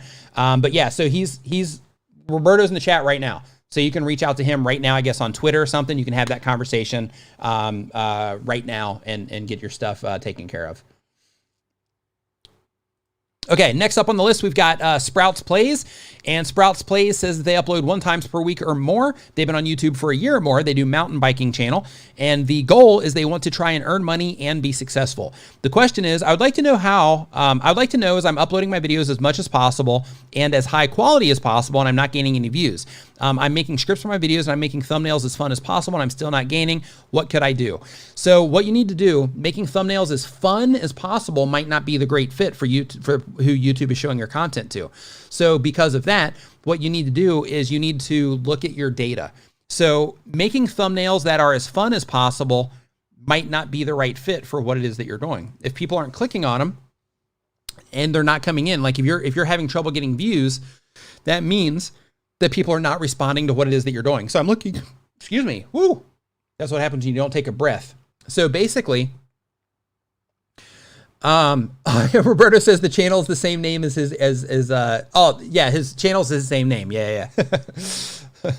So you can drop a link in here, Roberto, or to your Twitter, or either one, where he can contact you if you want, or your email, whichever. Or you can just go to Awesome Creator Academy and you can contact Roberto through there. That might be another way to do it. AwesomeCreatorAcademy.com.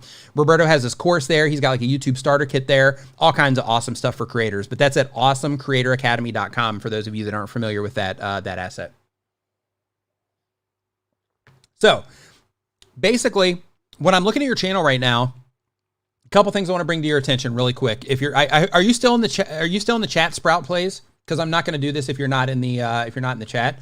Because I'm going to go a little bit in depth here really quick, or just bring some things to your attention. So if you're in the chat, if you're still here, I'll do it. But if you drop this and left, then I'm not going to bring it up. Because I'll do that for somebody that's in the chat. Okay, so while I'm waiting for that, I'll answer a question out of the chat here really quick. Tim Yant says, breathe.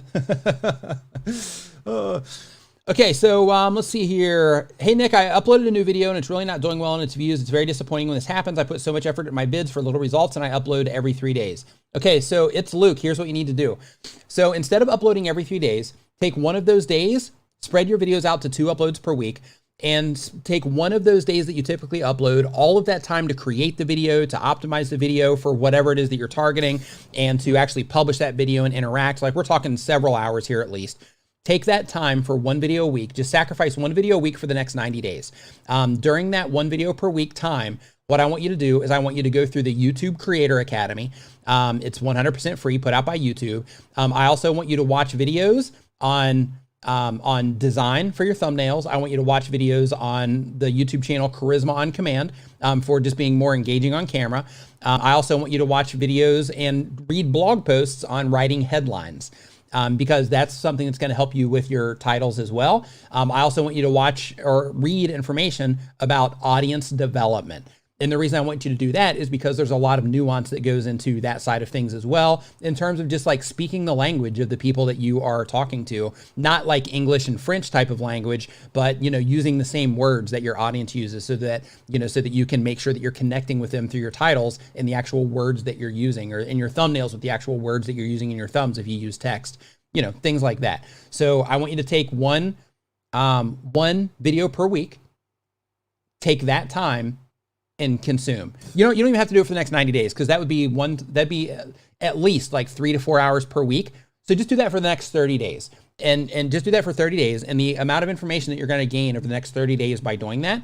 And don't just sit back and watch YouTube videos. What I want you to do is actually get a notepad out and literally, like when you're doing all this stuff, write down what it is that you're learning so you can solidify it, right? Write down, this is what I'm learning. Okay, I just read this blog post. They're saying to do this. They're saying to do this. When you're writing titles, make sure you do this. Like literally write it down, because like as a content creator, there's the side of like, hey, I'm just going to put out content and people are going to love it. But then there's also the side of how do I get people to actually come into the content? And there's an art to that. So because of that, you know, it's really important to make sure that you're understanding how to, you know, just like if you're a painter, right? If you just hand me a bunch of paints, I'm going to be a mess. I don't know what to do with them. But once I go and I watch a bunch of videos and I educate myself and all that, then it comes down to my creativity. Because I know how to use the tools. YouTube's the same exact way. I just give you the platform and I'm like, here, just upload videos here. Well, that's just like a small part of the equation. You got to learn how to do a bunch of other stuff that goes around it so that you can upload and have an effective experience or a rewarding experience here on YouTube. So go through that education process and you'll be ready to rock and roll. Rob says, hey, I'm excited for your course coming out. We need your steps. Absolutely. Absolutely, man. I'm pumped too. Been working on it for a long time. So Andrew says, next time we're all together, we should do a group painting session in the next TubeBuddy in the next TubeBuddy live. Yeah, it would be horrible. One thing that I can do though, I'm really good in Procreate. Not really good, but I'm okay in Procreate. I can do okay there. Okay, let's see here. Next up, see, I'm getting off track. That off track thing that I was talking about in terms of like replaying the live streams, this is what I'm talking about, right? Went from like YouTube to like painting to like, you know, all right, back at it. Sprouts Plays was not here in the chat anymore, so I'm not going to be pulling them up, it looks like, unless, did anybody see them come in? But yeah, I think they already left, but I was about to drop all kinds of good information on them. So so that's unfortunate. Okay, so the next thing that we have, or the next question that we have right now is from, come on, next one. Tomco says they upload every other day. They've been on YouTube less than 6 months. It's a gaming channel. The goal of the channel is to help people out and create a nice community. Cool. Says, how do you make how-to videos entertaining so current subscribers watch them, but informative so new people can find your channel? Here's the thing. When it comes to how-to content, entertainment is a part of how-to content because it's a part of it because you have to be able to hold people's attention. But the bonus with how-to content is that people are coming there for information. So since they're coming there for information, you don't have to be that entertaining, right? You just have to like kind of let out the nuances of your personality, and that's typically enough. Like people crush in how-to content and they don't try to be entertaining either. They're just very informative with the information that they're sharing. They're very to the point. They're just oozing value through the content that they're putting out there. And that's enough, because as long as people are getting value from what it is that you're doing, you don't have to, put on an act, or you don't have to, be like over the top entertaining. It just adds to the whole experience when you can toss in jokes here and there and things like that. But you also have to test that with your audience, because you're the specific people that you're trying to reach. Like for example, the programmer that was in here earlier, the people that he's trying to reach, and I don't know why I'm using him as a reference, but the people that he's trying to reach might not necessarily care about a joke right in the middle of a tutorial where they are trying to be really focused on the information that he's saying, because he's talking about complex things, right? So because of that, you have to think with the information that I'm sharing with the how-to content, what is appropriate for the people that I'm making videos for. And with them, with just being myself and being the best version of me, be enough without having to be over the top and be entertaining. All right. Next up on the list, we've got Jack Bannerman. Guessing you've made banners in your life, maybe. Says the kind of channel is how-to, vlogs, and challenges. The goal is to grow and become well-known and make people's day. Says the question is, what would you say is the best niche to grow in 2020? Here's the thing. Is just like picking the best niche and like trying to run with that. That's not a huge win, because you're not making something that you actually care about, right? I mean, sure, you can do that for the sake of like, hey, I'm just trying to turn this into a cash machine. Then in that situation, going, music is all, music content is a win. Music content's always a win as long as you make really good music. As long as you're really talented, then in that situation, music is always a popular niche. It's one of the most popular. Entertainment is popular on YouTube. Entertainment channels, those typically do good because they can typically tap into a broader audience, but you have to legitimately be entertaining and legitimately know how to get your content in front of people. Like there's so many. Hey, Paul Democritu in the house. What's up, dude? Nice to see you swinging by the live stream, man. I hope that you are doing well. Hope everything is fantastic for you. Hope you're staying safe over there. Nice to see you here, man. But yeah, so basically, like when it comes to the best niche to grow, like the thing is if you're looking for that like easy path, like, hey, I'm just gonna make content here so that I can grow, you're gonna burn out on that like relatively fast. So because of that, find something that you enjoy making content about, and that's going to put your passion and pleasure behind it. So the whole thing becomes extremely fulfilling for you. And it just creates a great experience all the way around for everything it is that you're doing. If you can just focus on yourself. What I mean by focus on yourself is just focus on like, this is the stuff I enjoy. So let me make content about that so I can connect with other people that care about this. Pets Go Public says that they do pet care videos, and the goal of the channel is to create awareness about pet safety and hygiene, so I can help save pets and animals globally. Says we're creating the best content, however, not able to get more views, engaging audience, please help. Okay, so if you think you're creating the best content, you need to go into your stats, because if you're not getting views and you're not getting an engaged audience, then your audience thinks differently about your content than you do. And you need to go in and look at your stats to see what's really going on, because you think that you're making the best content, but if people aren't responding to it, then that means that your thumbnail and title, which is also part of your content because it's an entire package wrapped around that video, but basically your thumbnail and your title are not done in a way that people are responding to. They're not clicking to actually come in and watch your content. And once they do watch your content, if you're not getting engagement, then that means that people aren't getting enough from your content that you think that they're getting, which is causing them to not engage. So because of that, you need to go into your stats. You need to find out where the holes are. So what you need to do in your particular situation, you need to go in, you need to look at your click-through rate on your videos compared to the impressions that you're getting. Look at the videos that have done better compared to the videos that are not doing good. You need to look at the retention on your videos. You need to look at your absolute retention, which is how people are responding to your video specifically. You need to look at your relative retention, which is how people are responding to your videos compared to videos of similar length on the platform. So you need to, that are categorized similar to yours. So those are the things that you need to look at so that you can find out how people are really responding to your content versus you thinking, hey, this is like great content, because you might be putting out great content, but if people aren't responding to it, then they don't think the content's as good as you do. So you need to figure out why and then modify to accommodate, or just be so ahead of the curve that people have to catch up. But if you do it in that situation, then it might take you a really long time to actually grow your channel. So Paul Democritou says, hey, Nick, here's a question for you. Thinking of adding sales infiltrator at the end of my name and keep doing entrepreneurship and sales videos. What do you think for branding? This way?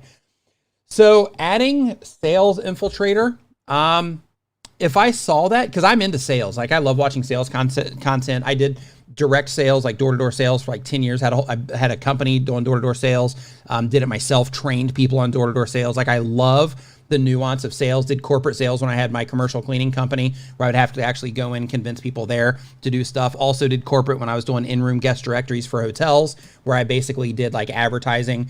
I gave them the directory for free, but then I would sell the advertising, so I'd have to convince people of that. But basically, like I love sales. I love the whole thing with sales. But if I saw sales infiltrator, yeah, for me personally, I wouldn't respond to that. If I saw like sales coach, in that case, I might respond, because then in that case, it's like, oh, he's coaching people. I want to go check out his videos just so I can see, if I can see the information that he's sharing is like quality stuff. If so, then, maybe I'll subscribe to the channel. So like Paul Democritou, sales coach, for me personally, I can't speak for anybody else, but for me personally, that would get me to check out your channel way faster than sales infiltrator. And since you are Paul Democritou, the sales coach in that situation, then sales infiltrator, if that's one of your products, sales infiltrator would just be one of the products that you have in an array of a bunch of different products that you would have as different streams of income, instead of having yourself locked into only being the brand of sales infiltrator. So just food for thought. Of course, do any of the directions that you want, but knowing what it is that you do. And I also know that you have like a bunch of different projects you do. I actually have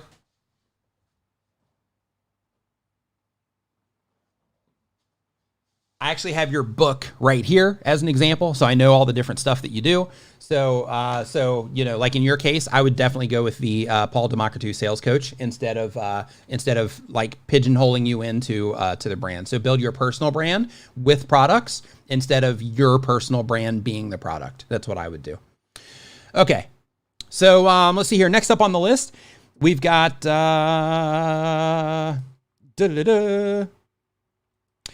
Okay, next up we've got Gizmo the Diamond. And Gizmo the Diamond is a gaming channel. Says, I want to show me playing video games. How and why to make 1 hour videos into 10 minutes.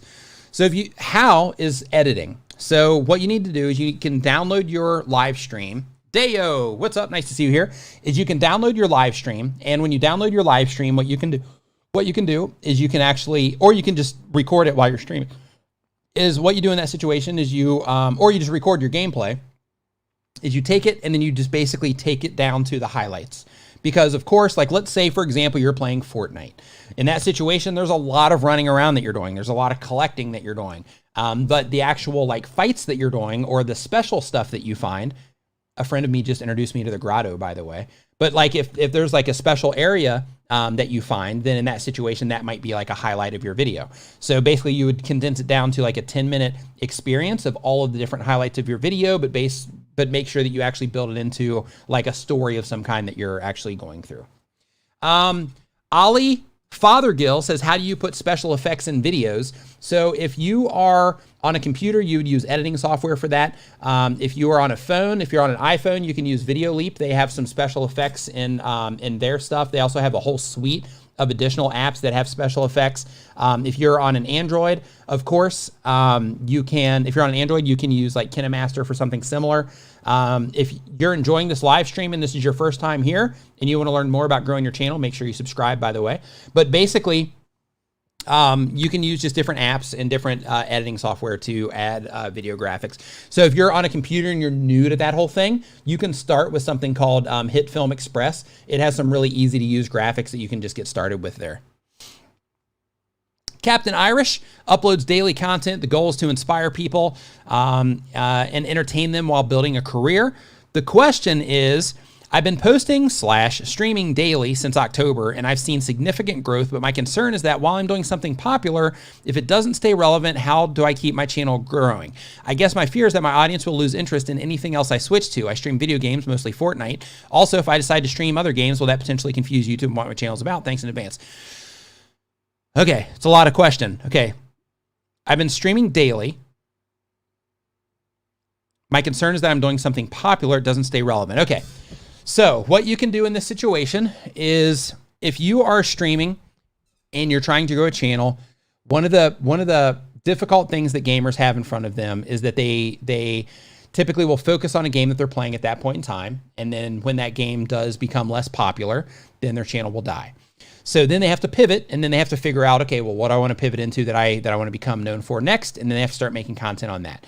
So of course, if you're making videos about Fortnite right now, then what's happening is you make videos on Fortnite, which then if people are on YouTube looking for information on how to do different things around Fortnite, they might run into your content. And that's because YouTube will see them looking for information on Fortnite or watching Fortnite live streams or watching Fortnite gameplays or whatever it happens to be. And as long as people are responding to your content, clicking on it, watching it, engaging with it, then in that situation, YouTube will notice and say, hey, people are enjoying content like this channel, so let's show it to them and see if they respond to it. If no, then they're gonna quickly demote that video. If yes, then they'll keep showing it to more people like that, maybe start associating you next to other channels who make similar type content. So the part that will break with that you're talking about is what happens if I change. Well, in that situation, YouTube is still trying to show your Fortnite videos and bringing new viewers into your channel that are subscribing for that Fortnite content because you have an entire channel of Fortnite content, but then you have no viewers for Call of Duty content. So what happens in that situation if you pivot into Call of Duty is that your Call of Duty content is initially getting shown to people that are subscribed to your channel, have interacted with your channel recently, but they're into Fortnite, not necessarily Call of Duty. So you'll get some of the crossover people, but then what you're relying on in this situation is new viewers that have been watching Call of Duty content. Then in that situation, what happens is that slowly you start that ball rolling to where you also start getting in front of more and more people that are into Call of Duty content, which then that allows you to grow that Call of Duty pillar. So what you can do to kind of mix that up is while you're making Fortnite videos, also make other, like let's say that you do Fortnite videos, but you do the Battle Royale. That's like all you play. Then in that situation, then you know that Call of Duty Modern Warfare also has the Battle Royale. So then you would basically make the games that you cover all about Battle Royale so that the people that play Fortnite who might also enjoy Battle Royale, they are also doing Battle Royale in other games as well. So therefore, you would do Call of Duty. So you would also do content that would also be something that they might also watch. So then what you're doing in that situation is you're creating like a crossover of sorts. Does So that's what I would do in that situation if you're trying to do the longevity. But if not, just ride Fortnite hard. Like if you're worried about it being irrelevant, sure, it might happen. Something else might come on that would, be so much better. That might happen. But you might be able to ride Fortnite for a long time. You might be able to get a play button off of Fortnite and then transition into something else. And when you transition at that point, then you're going to have a bigger audience to where the crossover that you would have is going to be much bigger than if you try to do a bunch of variant content now, right? So think of that also. Shady Streams Entertainment, welcome to the live broadcast. Welcome to the live stream. Everybody, if you're just joining the live stream, what I'm doing is I'm answering YouTube questions, pulling some of them out of the chat, pulling most of them out of the form that I have linked to down in the description below. I wish they had a randomizer here. That would be great. But anyway, I'm pulling them out of the form down in the description below, and we're just hanging out. Everybody in the chat here is YouTube content creators. So if you see somebody that makes content like yours, you want to collaborate, not doing any of the like sub for sub stuff. None of that happens here. If our mods notice that you do that, then you'll get kicked.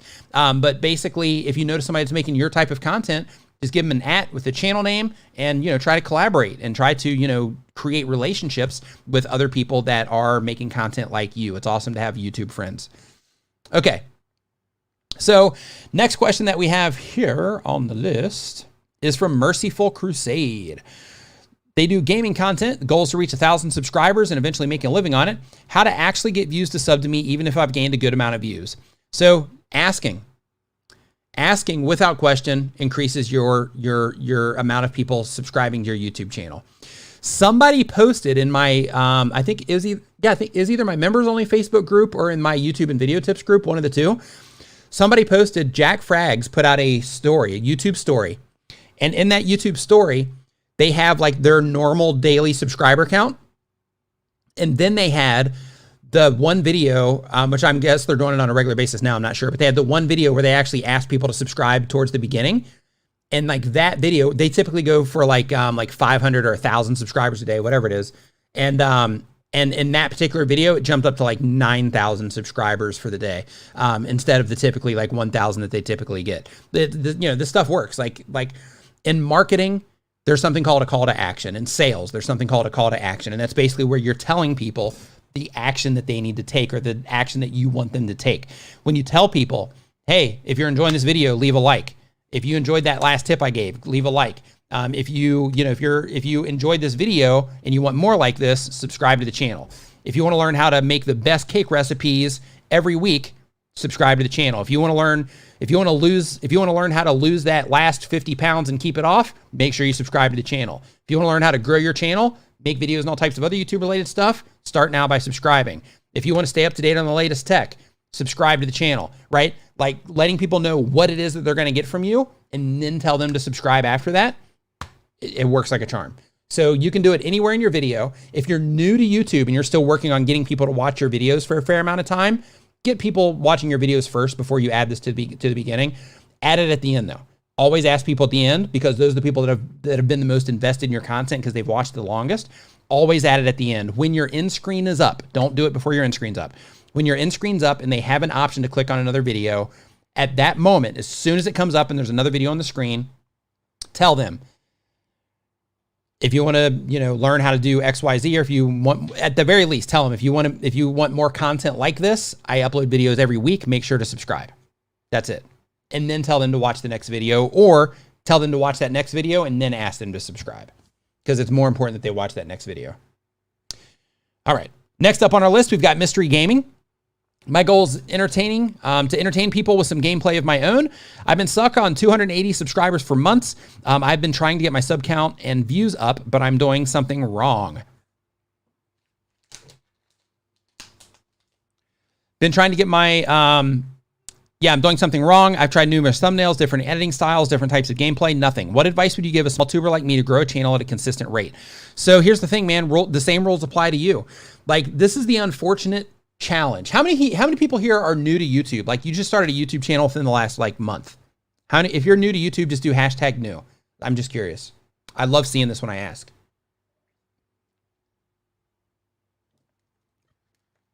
See, like, I'll get Kanoma. Oh, okay. You Tom Kanoma for me, am I? Okay. So we got a lot of news in here. Okay, so here's the thing. This is the difficult thing about being a new content creator that you need to embrace, okay? So part of being a new content creator is that you need to get the ball rolling on your channel. Thank you, Taylor. You need to get the ball rolling on your channel. And in order to get the ball rolling on your channel, you have to keep putting out content and testing that content.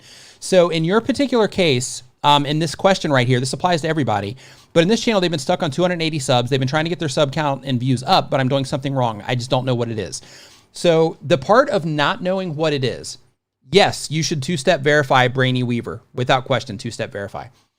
You want to protect your YouTube account.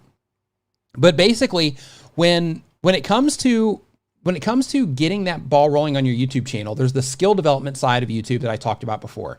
Now, part of that is learning how to read your analytics, okay? And when it comes to reading your analytics, I know there's a lot to look at in there, and I know that, like me, I enjoy going in there because it helps me uncover things that help me make better content for you, right? But one thing that I know a lot of people, and I get this with clients, when working with clients, I get this same exact thing from them, to where it's like, hey, what's happening with this? And, like that initial conversation that I have with them. And like, people just don't know because they don't look in their stats a lot, because a lot of people find it just overwhelming because there's just so much to look at. And there's so many different ways that you can interpret the data that you see. But as a content creator, as a YouTuber, part of being a YouTuber is the unfortunate side of having to learn at least the very basics of your YouTube analytics so that you can figure out what you're doing wrong. But you also need to step back from your analytics, and you need to be able to interpret what you're seeing by also being objective about the content that you're putting out. And I'm not saying that your content sucks in any way, shape, or form. I'm not saying that you're bad at YouTube. I'm not saying that what you're making isn't effective. But what I'm saying is that there are a lot of people that are putting out content, but the content that they're putting out isn't competitive for the platform. And that's a really important part of being a content creator. You have to be able to step outside of yourself, be objective with what you're doing, and look at it and say, these other channels that are coming onto YouTube that I'm watching, channels like mine that are new, channels that have been on YouTube for a long period of time, even though I'm putting out content on a regular basis, is the quality enough and the entertainment value enough and the editing good enough to be able to compete with these other channels? If the answer is no, then you need to embrace that. Don't look at it like, oh, I suck. Don't look at it that way. Look at it like, okay, this is a challenge. This is a challenging thing. And just like anything in life, the most rewarding things are typically the most challenging. And it's the most rewarding because most people won't go through the challenging part of learning how to actually go through all the problem solving that you need to do in order to make something successful.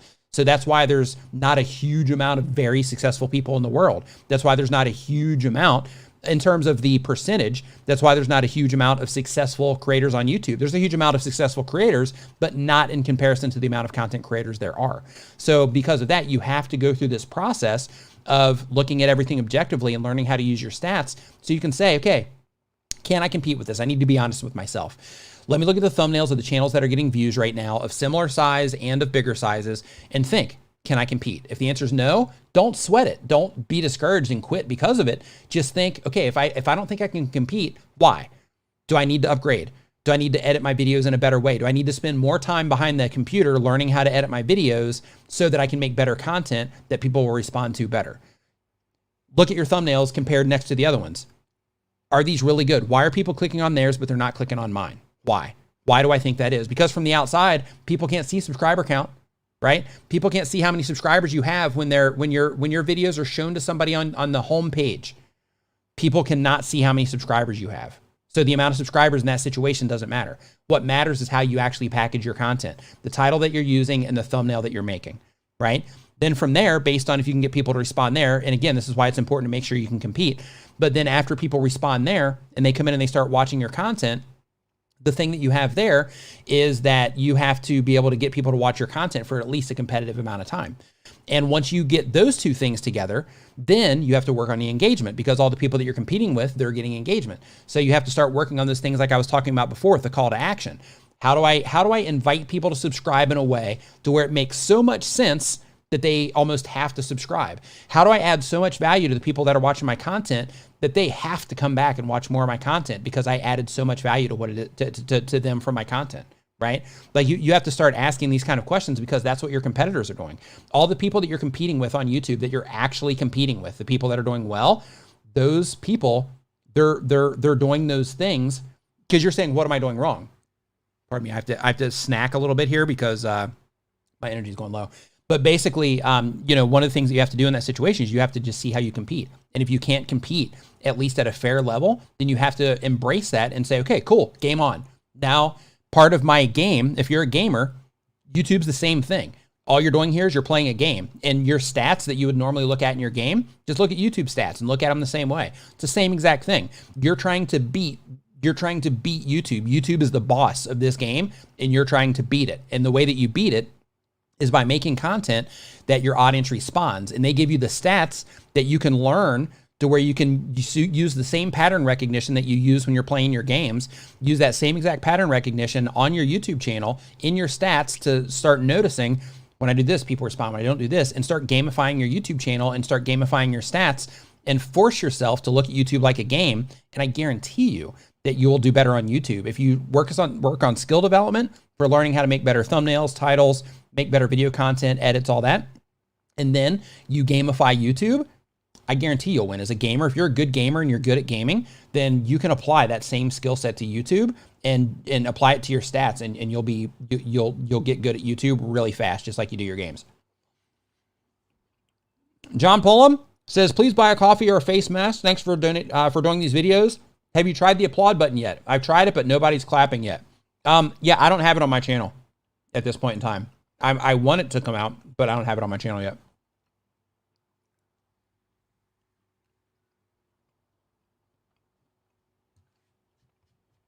Okay. So I can't eat while Dee's talking. Here, maybe I can pull this up, and then we can pretend Dee's like screen is froze. Wow, Dee, your screen is frozen. I'm going to take a bite of this thing here while your screen is frozen. No, Dee, keep talking. Yeah, keep talking, Dee. All right. Next up, we've got okay, Mystery Gaming, we got that one already. Explorer Terra says that let's see, they do social studies / educational. The goal of the channel is to cover social and landscape overview of all sovereign countries. And the question is, how do you get for 100 subs? Add value to 100 people, and you'll get 100 subs. Add clear value that the viewer can easily understand to 100 people, and you'll get 100 subs. As soon as 100 people get value from what you're doing, you'll have 100 subscribers. Freaking Music. Love the channel name. Freaking Music says they upload when they have time. It's a music channel. The goal of the channel is I compose songs, and YouTube serves me as the best platform to share content. And the question is how to grow a music YouTube channel in terms of views, subscribers, and likes. Watch my latest video. Watch my latest video on that one because when it comes to music channels, you guys are operating in kind of like a different space. The same rules apply, but you're playing a different game. So because of that, I would definitely watch my latest video. Not this live stream, but the one prior. And that'll give you some insight on what you need to be doing. Next up, Arantula, good name, Arantula, says they do gaming content. The goal of the channel is to entertain and give people a good show while we're stuck in isolation. Says, how does the community tab get unlocked? I have 1,000 subscribers already. So as a gamer, yeah, I'm not sure if gamers get it if they have to wait until 10,000 too. I'm not sure if they do that. I know you guys get channel memberships early, but I'm not so sure. I can't remember on the subscriber count for the community tab, so I'm not sure. I'll actually just Google real quick. Hold on. Community tab, subscriber limit for gamers. Let's see here. So we've got, in the previous day I saw featured, so on and so forth, YouTube help form. Okay, yeah, it's taking too long. So yeah, just Google it and then you'll find it there. Sorry, I didn't have an answer for you on that one. Okay, so yeah, so Roberto says that it's 1,000 for the community tab. It just takes a bit. Okay, so yeah, so it's that way across the board. Okay, so next up on the list, we've got Mr. Camera Junkie. Mr. Camera Junkie says that they do photography, video tips, and tricks and reviews. Gold channels to build my audience and build awareness for my brand. The question is, every time I upload a new video, it changes the category. Question, does category matter? Will it hurt my video if I change the category afterwards?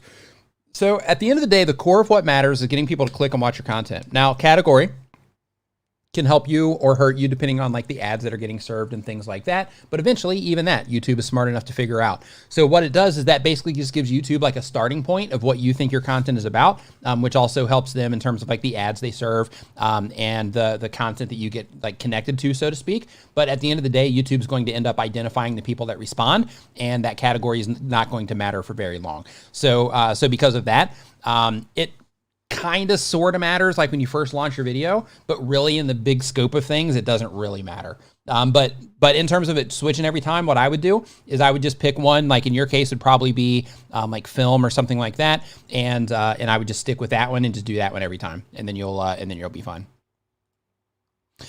Next up, we've got Mark the Gamer. Mark the Gamer says that they do gotcha life and art. The goal of the channel is for fun, and they want to try to have 1,000 subs.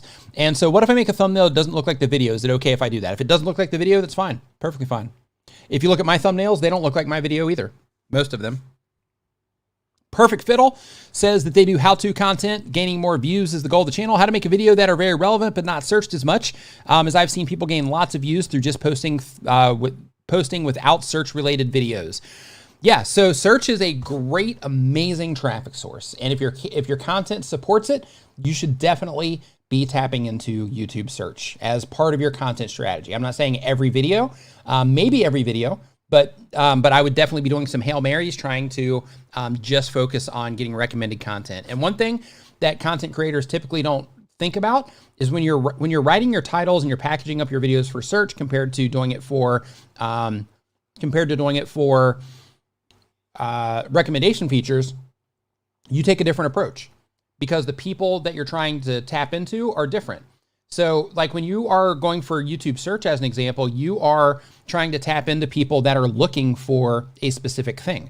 And because of that, the probability of them clicking on what it is that you're doing is very specific, and you need to package it in a way to where the content that you are making or how you're packaging your content communicates with them in the way that they are thinking when they're looking for that thing. So as an example, if you were doing content that, like let's say the video channel that we were talking about just a second ago, the photography channel, if they were doing like a, how to take an amazing portrait, or how to take good portraits was the term they were going for, then in that particular case, they would be going for how to make a, how to do a portrait would be like the core keyword phrase that they would go for, but then they would put a compelling element so that they can try to, increase the likelihood of getting that click.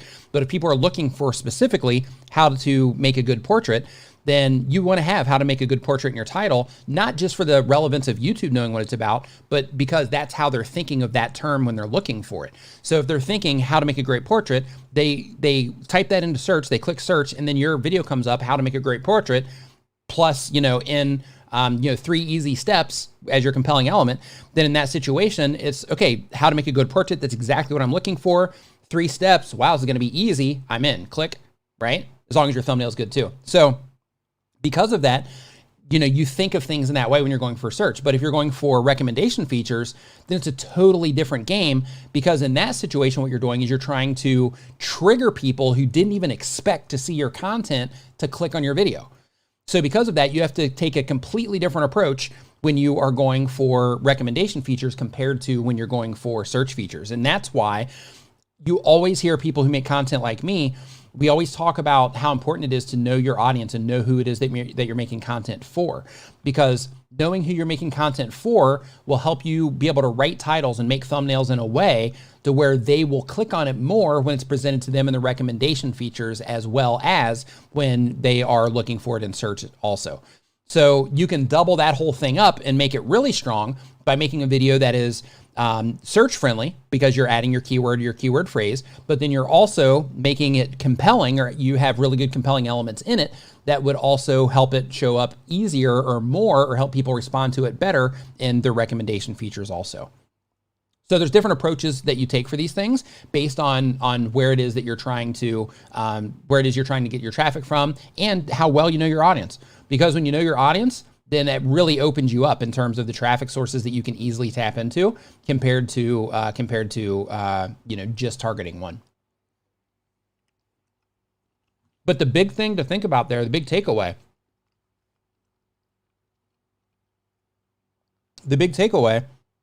hold on. Welcome to my mukbang channel. Okay, so the big takeaway there is when you're thinking about making videos that you're making for people, it's important to make sure that you're thinking of the human side of things, right?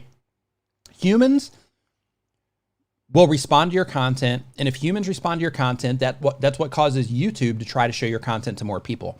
If humans are not responding to what it is that you're doing, they're not clicking and they're not watching, they're not engaging, then what's happening in that situation is YouTube is detecting that people they're not responding to what it is that you're doing. And what they do, because it's in their best interest, is that video will slowly lose attention in terms of them showing it to people. And when your video loses attention, other videos that are proven to perform, that are proven to get that response, they slide into those spots that you might have had. So every video that you publish, you get that same opportunity that everybody gets when they publish a video on YouTube. They start showing it to some people. Now, people with bigger subscriber bases, they have bigger viewership on their channels. That's what causes a rush of views into their content, because there's been a lot of people that have interacted on the channel It's not necessarily because they have a large subscriber count. It's because they have bigger view counts because they have that core audience. So when they publish a video, what happens is it causes YouTube to show that content that those people would be most likely to watch because they've been watching a lot of content on that channel. It shows it to them, which then causes them to, come in and watch that video. And then YouTube will get the satisfaction information off of that. Instead of somebody that just started a channel, maybe they publish a video, maybe it gets 1,000 impressions.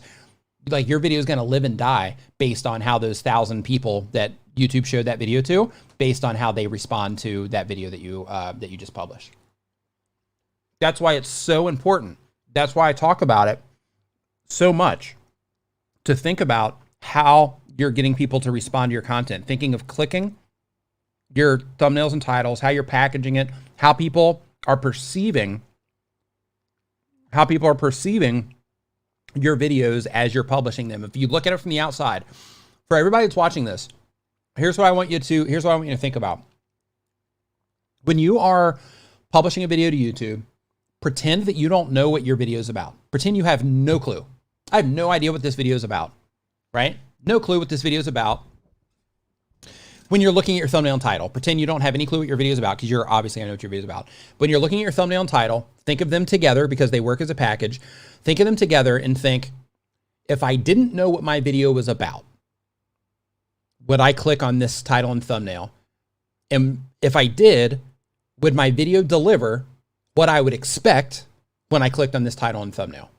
If the answer is yes, then you're heading in the right direction and you're probably doing everything okay with your thumbnails and titles. If the answer is no, then you need to just rethink it and think, okay, how do I reframe this packaging here in terms of my thumbnail and title to do them in a way that makes it a little bit more clear, a little bit more intriguing, or whatever, a little bit more compelling to get people to actually click in and then come into my channel. Paint and sound, I am GMT +7 over here in Thailand. All right, so Richie Vlogs, taking a break does not hurt your videos showing in recommendations. But one thing that I can tell you that I've noticed on more than one channel is that it seems like when you're uploading on a regular basis, your content seems to get surfaced more than when you have big gaps in between content. When you have big gaps in between content, I've noticed, and I can't say this is across the board, but just on my channel and channels that I've worked with, I've seen that when people are not publishing on a regular basis, their channels will keep moving forward. They'll keep growing if they have a strong back library. But in terms of like really strong suggestions or getting suggested a lot, that tends to go down or tends to take a hit a little bit when people aren't being active on the channels. So if you're taking a break, I would try not to make that break for too long. But it's dependent on your back library. Like I've got a channel I haven't uploaded to in years, and I'm still getting like an extra like 100 and something subscribers a month, or 300. I can't remember what it's at now. But I'm still getting like extra subscribers on that channel. I haven't updated that channel in years. 3 years, I think, and it's still getting activity. People are still coming in every day and watching videos, that kind of stuff. So, so it's still getting activity, but it would get a lot more activity if I uploaded on a regular basis. George Fontan, what's up, man? Thanks for the 10 spot. Says I should hit monetization requirements the next couple of weeks. High five, fist bump to you. Says my most popular video has a copyright claim. Is that a problem? Do I take it down? It was an architecture and paradise film review. So did you dispute the copyright? And if it's a claim, just as a heads up, if it's a claim, you should be fined, strike.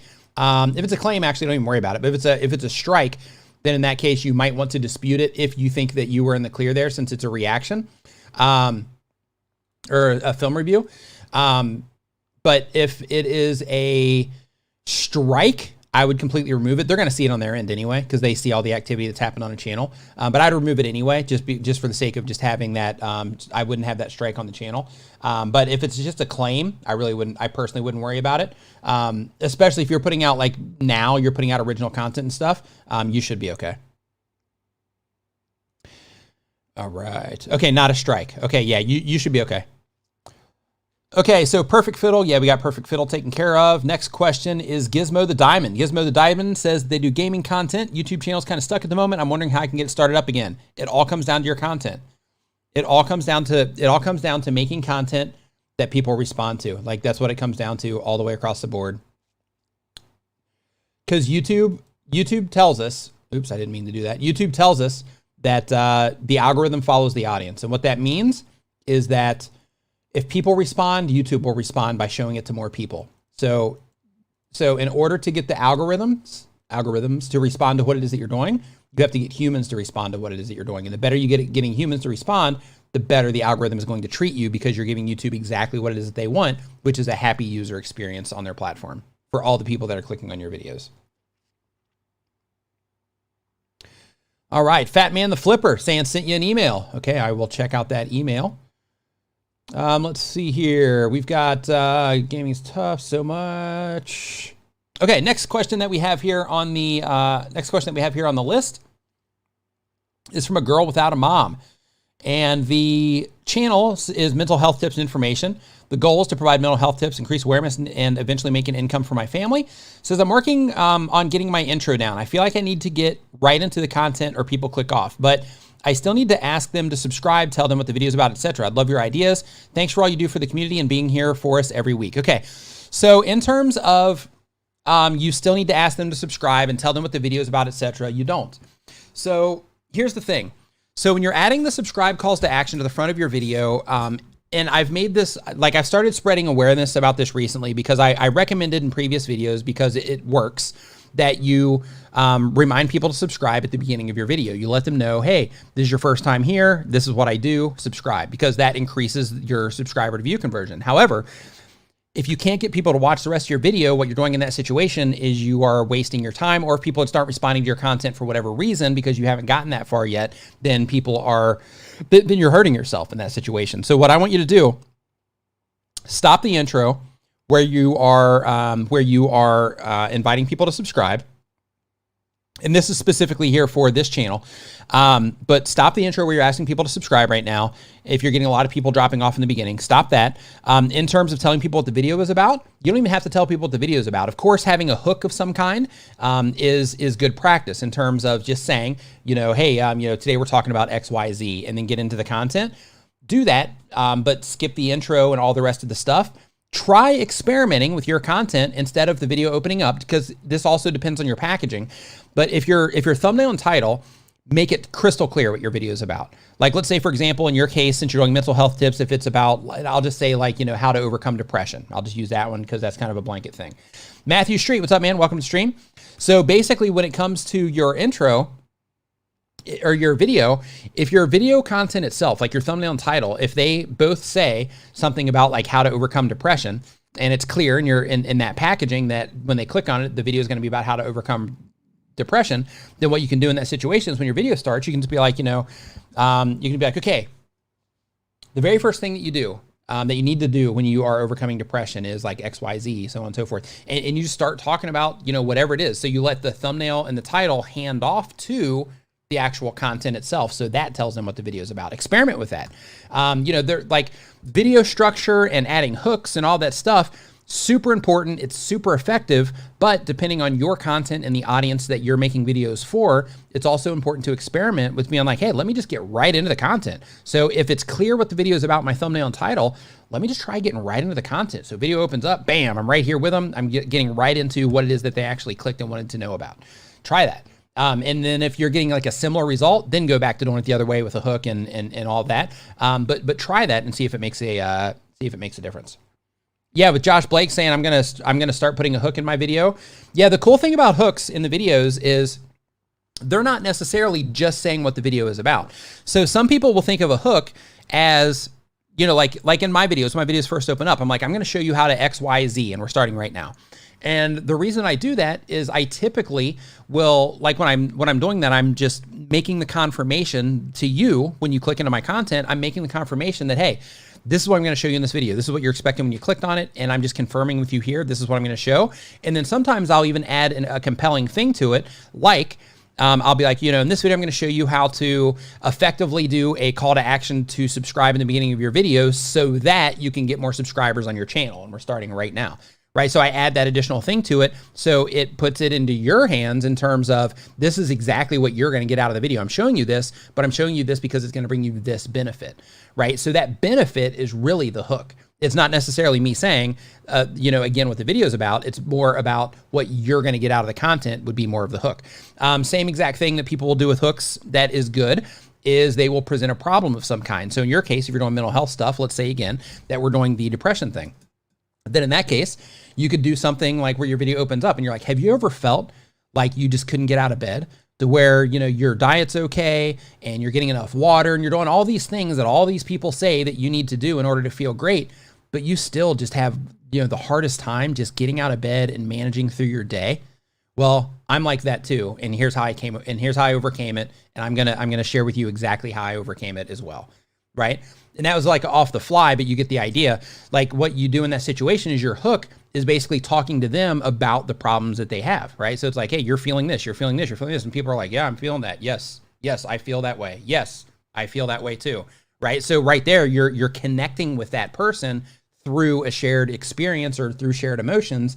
And that is the hook of your video. And then you bring them into the actual content that you are, you know, that you promise them in the video. So, you know, little things like that. If you're doing vlogs, then of course it could be highlights. So if you have like something crazy happening in your thumbnail, then a quick build up of the highlight, and then that thing happens, and then you cut and get into the actual content. You know, there's a lot of different ways to do it, but it's really important that you just experiment with your videos, your content, your audience, to make sure that you're you know, doing things the way that your audience responds to. One Mighty R says, is Sprizzy okay to use? I wouldn't use any service that tries to sell you views. I don't care how legitimate they make it seem like they are. I would not use any service whatsoever that promises you views in exchange for anything. Never connect your YouTube account to a service like that. If they don't have a reputation already and they're promising to sell you views or sell you subscribers or anything like that, I would avoid them at all costs. Don't even click out of your email to even go to their website if they send you a spam email based on your YouTube channel, okay? So you want to make sure that you do not use those kinds of things in any way, shape, or form. Yeah, Roberto says, great way to lose your channel or get hacked. Mike Van Doozy is like, no, Sprizzy. Yeah, so any service like that where they're promising you views or anything like that, you definitely want to avoid them because you don't want to participate. All right. So next up on our list is Alpha GTF. They upload when they have time, gaming channel, tutorial, funny clips. The goal of the channel is to entertain the world and gain popularity. The question is, hey Nick, big fan of your work. My question is, I started this YouTube channel a month ago. The name was Showboy TV. I got fed up and changed it to Alpha GTF, make videos and clips, but it isn't gaining popularity. I wait a week or two to check it and then delete it right now. I don't have a clip on my channel, but I managed to succeed a number of 9 subs. Okay, so your thing is about like changing your channel name and you're trying to gain popularity and gain subscribers. So here's the thing. Your channel name doesn't matter. Your channel name does matter in the fact of making it easy for people. DJ Cook, what's up? Making it easier for people to be able to understand what your channel is about. Like, for example, Roberto Blake, his channel name is his name. So if I'm referring Roberto Blake's channel to somebody, if I'm on a podcast and I'm like, yeah, if you've never heard of Roberto Blake, you have to listen to this guy, right? Then in that situation, it's really easy to say, go check out this channel. Dr. Cook and it's DJ Cook, sorry. Same thing. If I listen to DJ Cook, I'm like, hey, DJ Cook, go check out their channel. If, let's see here, filming with me, super easy, right? Hey, filming with me, like they make great stuff. I don't know. I've never watched their content, but like, I'm just saying in terms of like referring them, super easy to refer. Let's find a difficult one here. Eric Waite, super easy to refer. YOLO with JC. That's an easy channel name. Let's see here. I'm looking for a tough one here. Good to see that you guys have some good channel names here. Let's see here. Mama Z's Texas Kitchen. Easy name. Yeah. The Z still, it's good. Totally good. I actually saw that as Mama Z's. I don't know if that's how it's supposed to be, but I definitely see it as that. So I think that's good. Josh Blake, that's a good one. Alondra Sparkly Style, easy. Mr. Bendus, easy. Simplify JRE, easy. Yeah, so most of you guys, you know what you're doing here. Your channel names are pretty easy. Okay, here's a tough one. Haiti made a MIDI. Yeah, that one, I'm not, that's one that would be difficult for me to tell somebody, hey, go check out that channel in terms of channel names. Baby Fox Angel, easy. Jacob Games, easy. Ina Savage, easy. Deep Art by Deep Panker, that's easy. Joe Alvarado, easy. Gelato Beast, 1999. Yeah, that's kind of easy too, I think. I'm not a fan of numbers name, but the fact that you have it kind of where it seems like it's a year, yeah, that works. Construction Cronies, yeah, that's good. Baby Fox Angel. Trenton Harbor, easy. Natural Nans, Mikey SC. Okay, yours, because the 2 Ys. That one makes yours difficult because then, even as you, like one thing you got to think about when it comes to your channel name, it's funny, we just kind of derailed on a channel name thing, but it's funny, one thing you have to think about with your channel name is other people are going to recommend your channel to people. In podcasts, people might mention your channel. On other places in social media, people might need to spell your name to recommend your channel. So because of that, you want to make your channel name just as simple as you possibly can. Even with my name, which I think is easy, Nick Nimmin, people still do an O at the end. And since people do an O at the end, I always have to spell it out because they'll think it's Nick Nimon instead of Nimmin. So because of that, I always have to tell people to that it's an I instead of an O at the end, but I fully spell it out because of that. So same thing with my old channel, All Our Questions, is a lot of people, for whatever reason, they would think that it was all your questions instead of all our questions. So because of that, I would have to put a highlight on our instead of it being your. So like if I was on a podcast, which I think I did like 1 or 2 at that time, but if I was on a podcast, I would have to say, yeah, because people are like, where do they find you? And then you're like, yeah, you can find me at youtube.com/allaourquestions. And that's all our questions, OUR, right? So that people could find it. So, just little things like that. Just think of the nuance of your channel name so that people can easily recommend it. And so that you can say it easily, when you get to where people are having you on podcasts and that kind of stuff. Or even collaborations. Or people just give you a shout out in a video. Like, I can't tell you how many times I've given shout outs in videos to other content creators to where like I just run across them on YouTube. I'm like, wow, they make good stuff. And then I'll just shout them out because they're awesome, right? And I'll just mention in a video just a random thing about them making good content. And because of that, their channel names are always easy to remember, which makes it easy for me to find them again, to pull up their screenshot. And it also makes it easy for me to recommend them to people because it's just easy to remember. Get Rich or Die Scratching, roast my channel. Yeah, we're not doing roast. Dee and I did a roast video, or a roast live stream, and we sucked at roasting. So we actually had to have Andrew Can come on because we sucked so bad at roasting that Andrew had to come on and roast for us. It was funny. Okay, so next up on the list, we've got Fort Cool 567. They do gaming content. My goal is to have ads in my videos monetized. Join the partner program. The question is, what is the best app or website so I can check my channel or video results? Okay, so YouTube is one. So basically you can log into YouTube into the back end on desktop mode if you do everything on your phone. So go into Google Chrome, go into desktop mode, and so you might have to like hit a few things. So you might have to actually request desktop site, and then it's going to still show you like a mobile version of the desktop site, and then you can check desktop mode. So do both of those, and then you can actually get into your stats as well. And then on your phone, YouTube has an app called the Creator Studio app. I think it's called YouTube Studio now, actually. But basically with that, you can check your stats on the fly. So those. Rock Climbing Grandma says, Nimmin, same backwards as forwards. Yeah, it's a palindrome. So is Mom Nimmin. Let's see here. Next question that we have on the list. Mom Nimmin is a double palindrome. So quick to the point is the name of the channel. They do Madden football gaming, build a fun Madden 20 community. Question is, I've been getting a lot of requests for merchandise. Can you recommend a site to create, sell merchandise, and also maybe a graphic artist sites to buy designs? I love all your graphics, by the way. Thank you. So when it comes to merch, what I would do, hey, what's up, Tube Techie? Nice to see you, man. What I would do, hey, Melevant Elephant, what's up? Nice to see you in here too. I always have trouble saying that, saying you're Melevant also. Don't know why. It's just when I read it versus what computes in my brain. But he's saying here, Kurzixstat, the animation channel, also not an easy one name to pronounce. Thank God for autofill on that one, right? YouTube autofill, because you like when you start typing in KURZ, YouTube's got you covered for the rest on that one. But yeah, I hear you. Like I've tried to explain to people to actually go watch that channel, and I tell them to put in KURZ, and YouTube will do the rest. That's hilarious, actually. But yeah, so Hannah Nimmin with an I, yeah, would also be a double palindrome as well. Good stuff. Good stuff. Okay, so let's see here. Oh yeah, so for the graphics design, so if you're doing graphic design, I recommend that you go ahead and start using Teespring. And the reason I would do Teespring is because you can integrate that directly into YouTube. Some of the other places you can do now as well. Spreadshirt is another option. Spreadshirt is good because they have internal traffic as well. You can also do Amazon merch. So you can apply for Amazon merch and you can actually sell directly onto Amazon as well. So if you're making content, or not content, but if you're making designs, merch, and this is a great money opportunity for anybody that's into this. And you can actually watch videos on like how to do merch, not just for YouTube, but how to actually do like the business side of merch.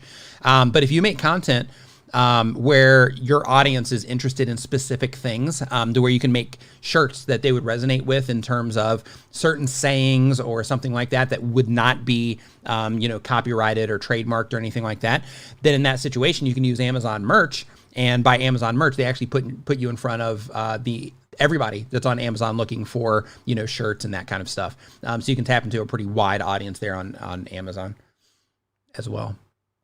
But the reason I was making that reference in terms of like the audience is, you wouldn't put like logo stuff on Amazon. I do, but you wouldn't put logo stuff on Amazon because like the only reason I did because I like the shirt material. I also send people there. Well, I did send people there for my description, but so that once they would go there, that maybe if they bought something else, I might get like an affiliate commission or something. Whereas with Teespring, I know that my chances of them buying additional merch while they're there is probably low. So because of that, I always send people to Amazon. But now you can probably see on the page somewhere all the designs you see there, or on my store from my channel page. That's all on Teespring right now.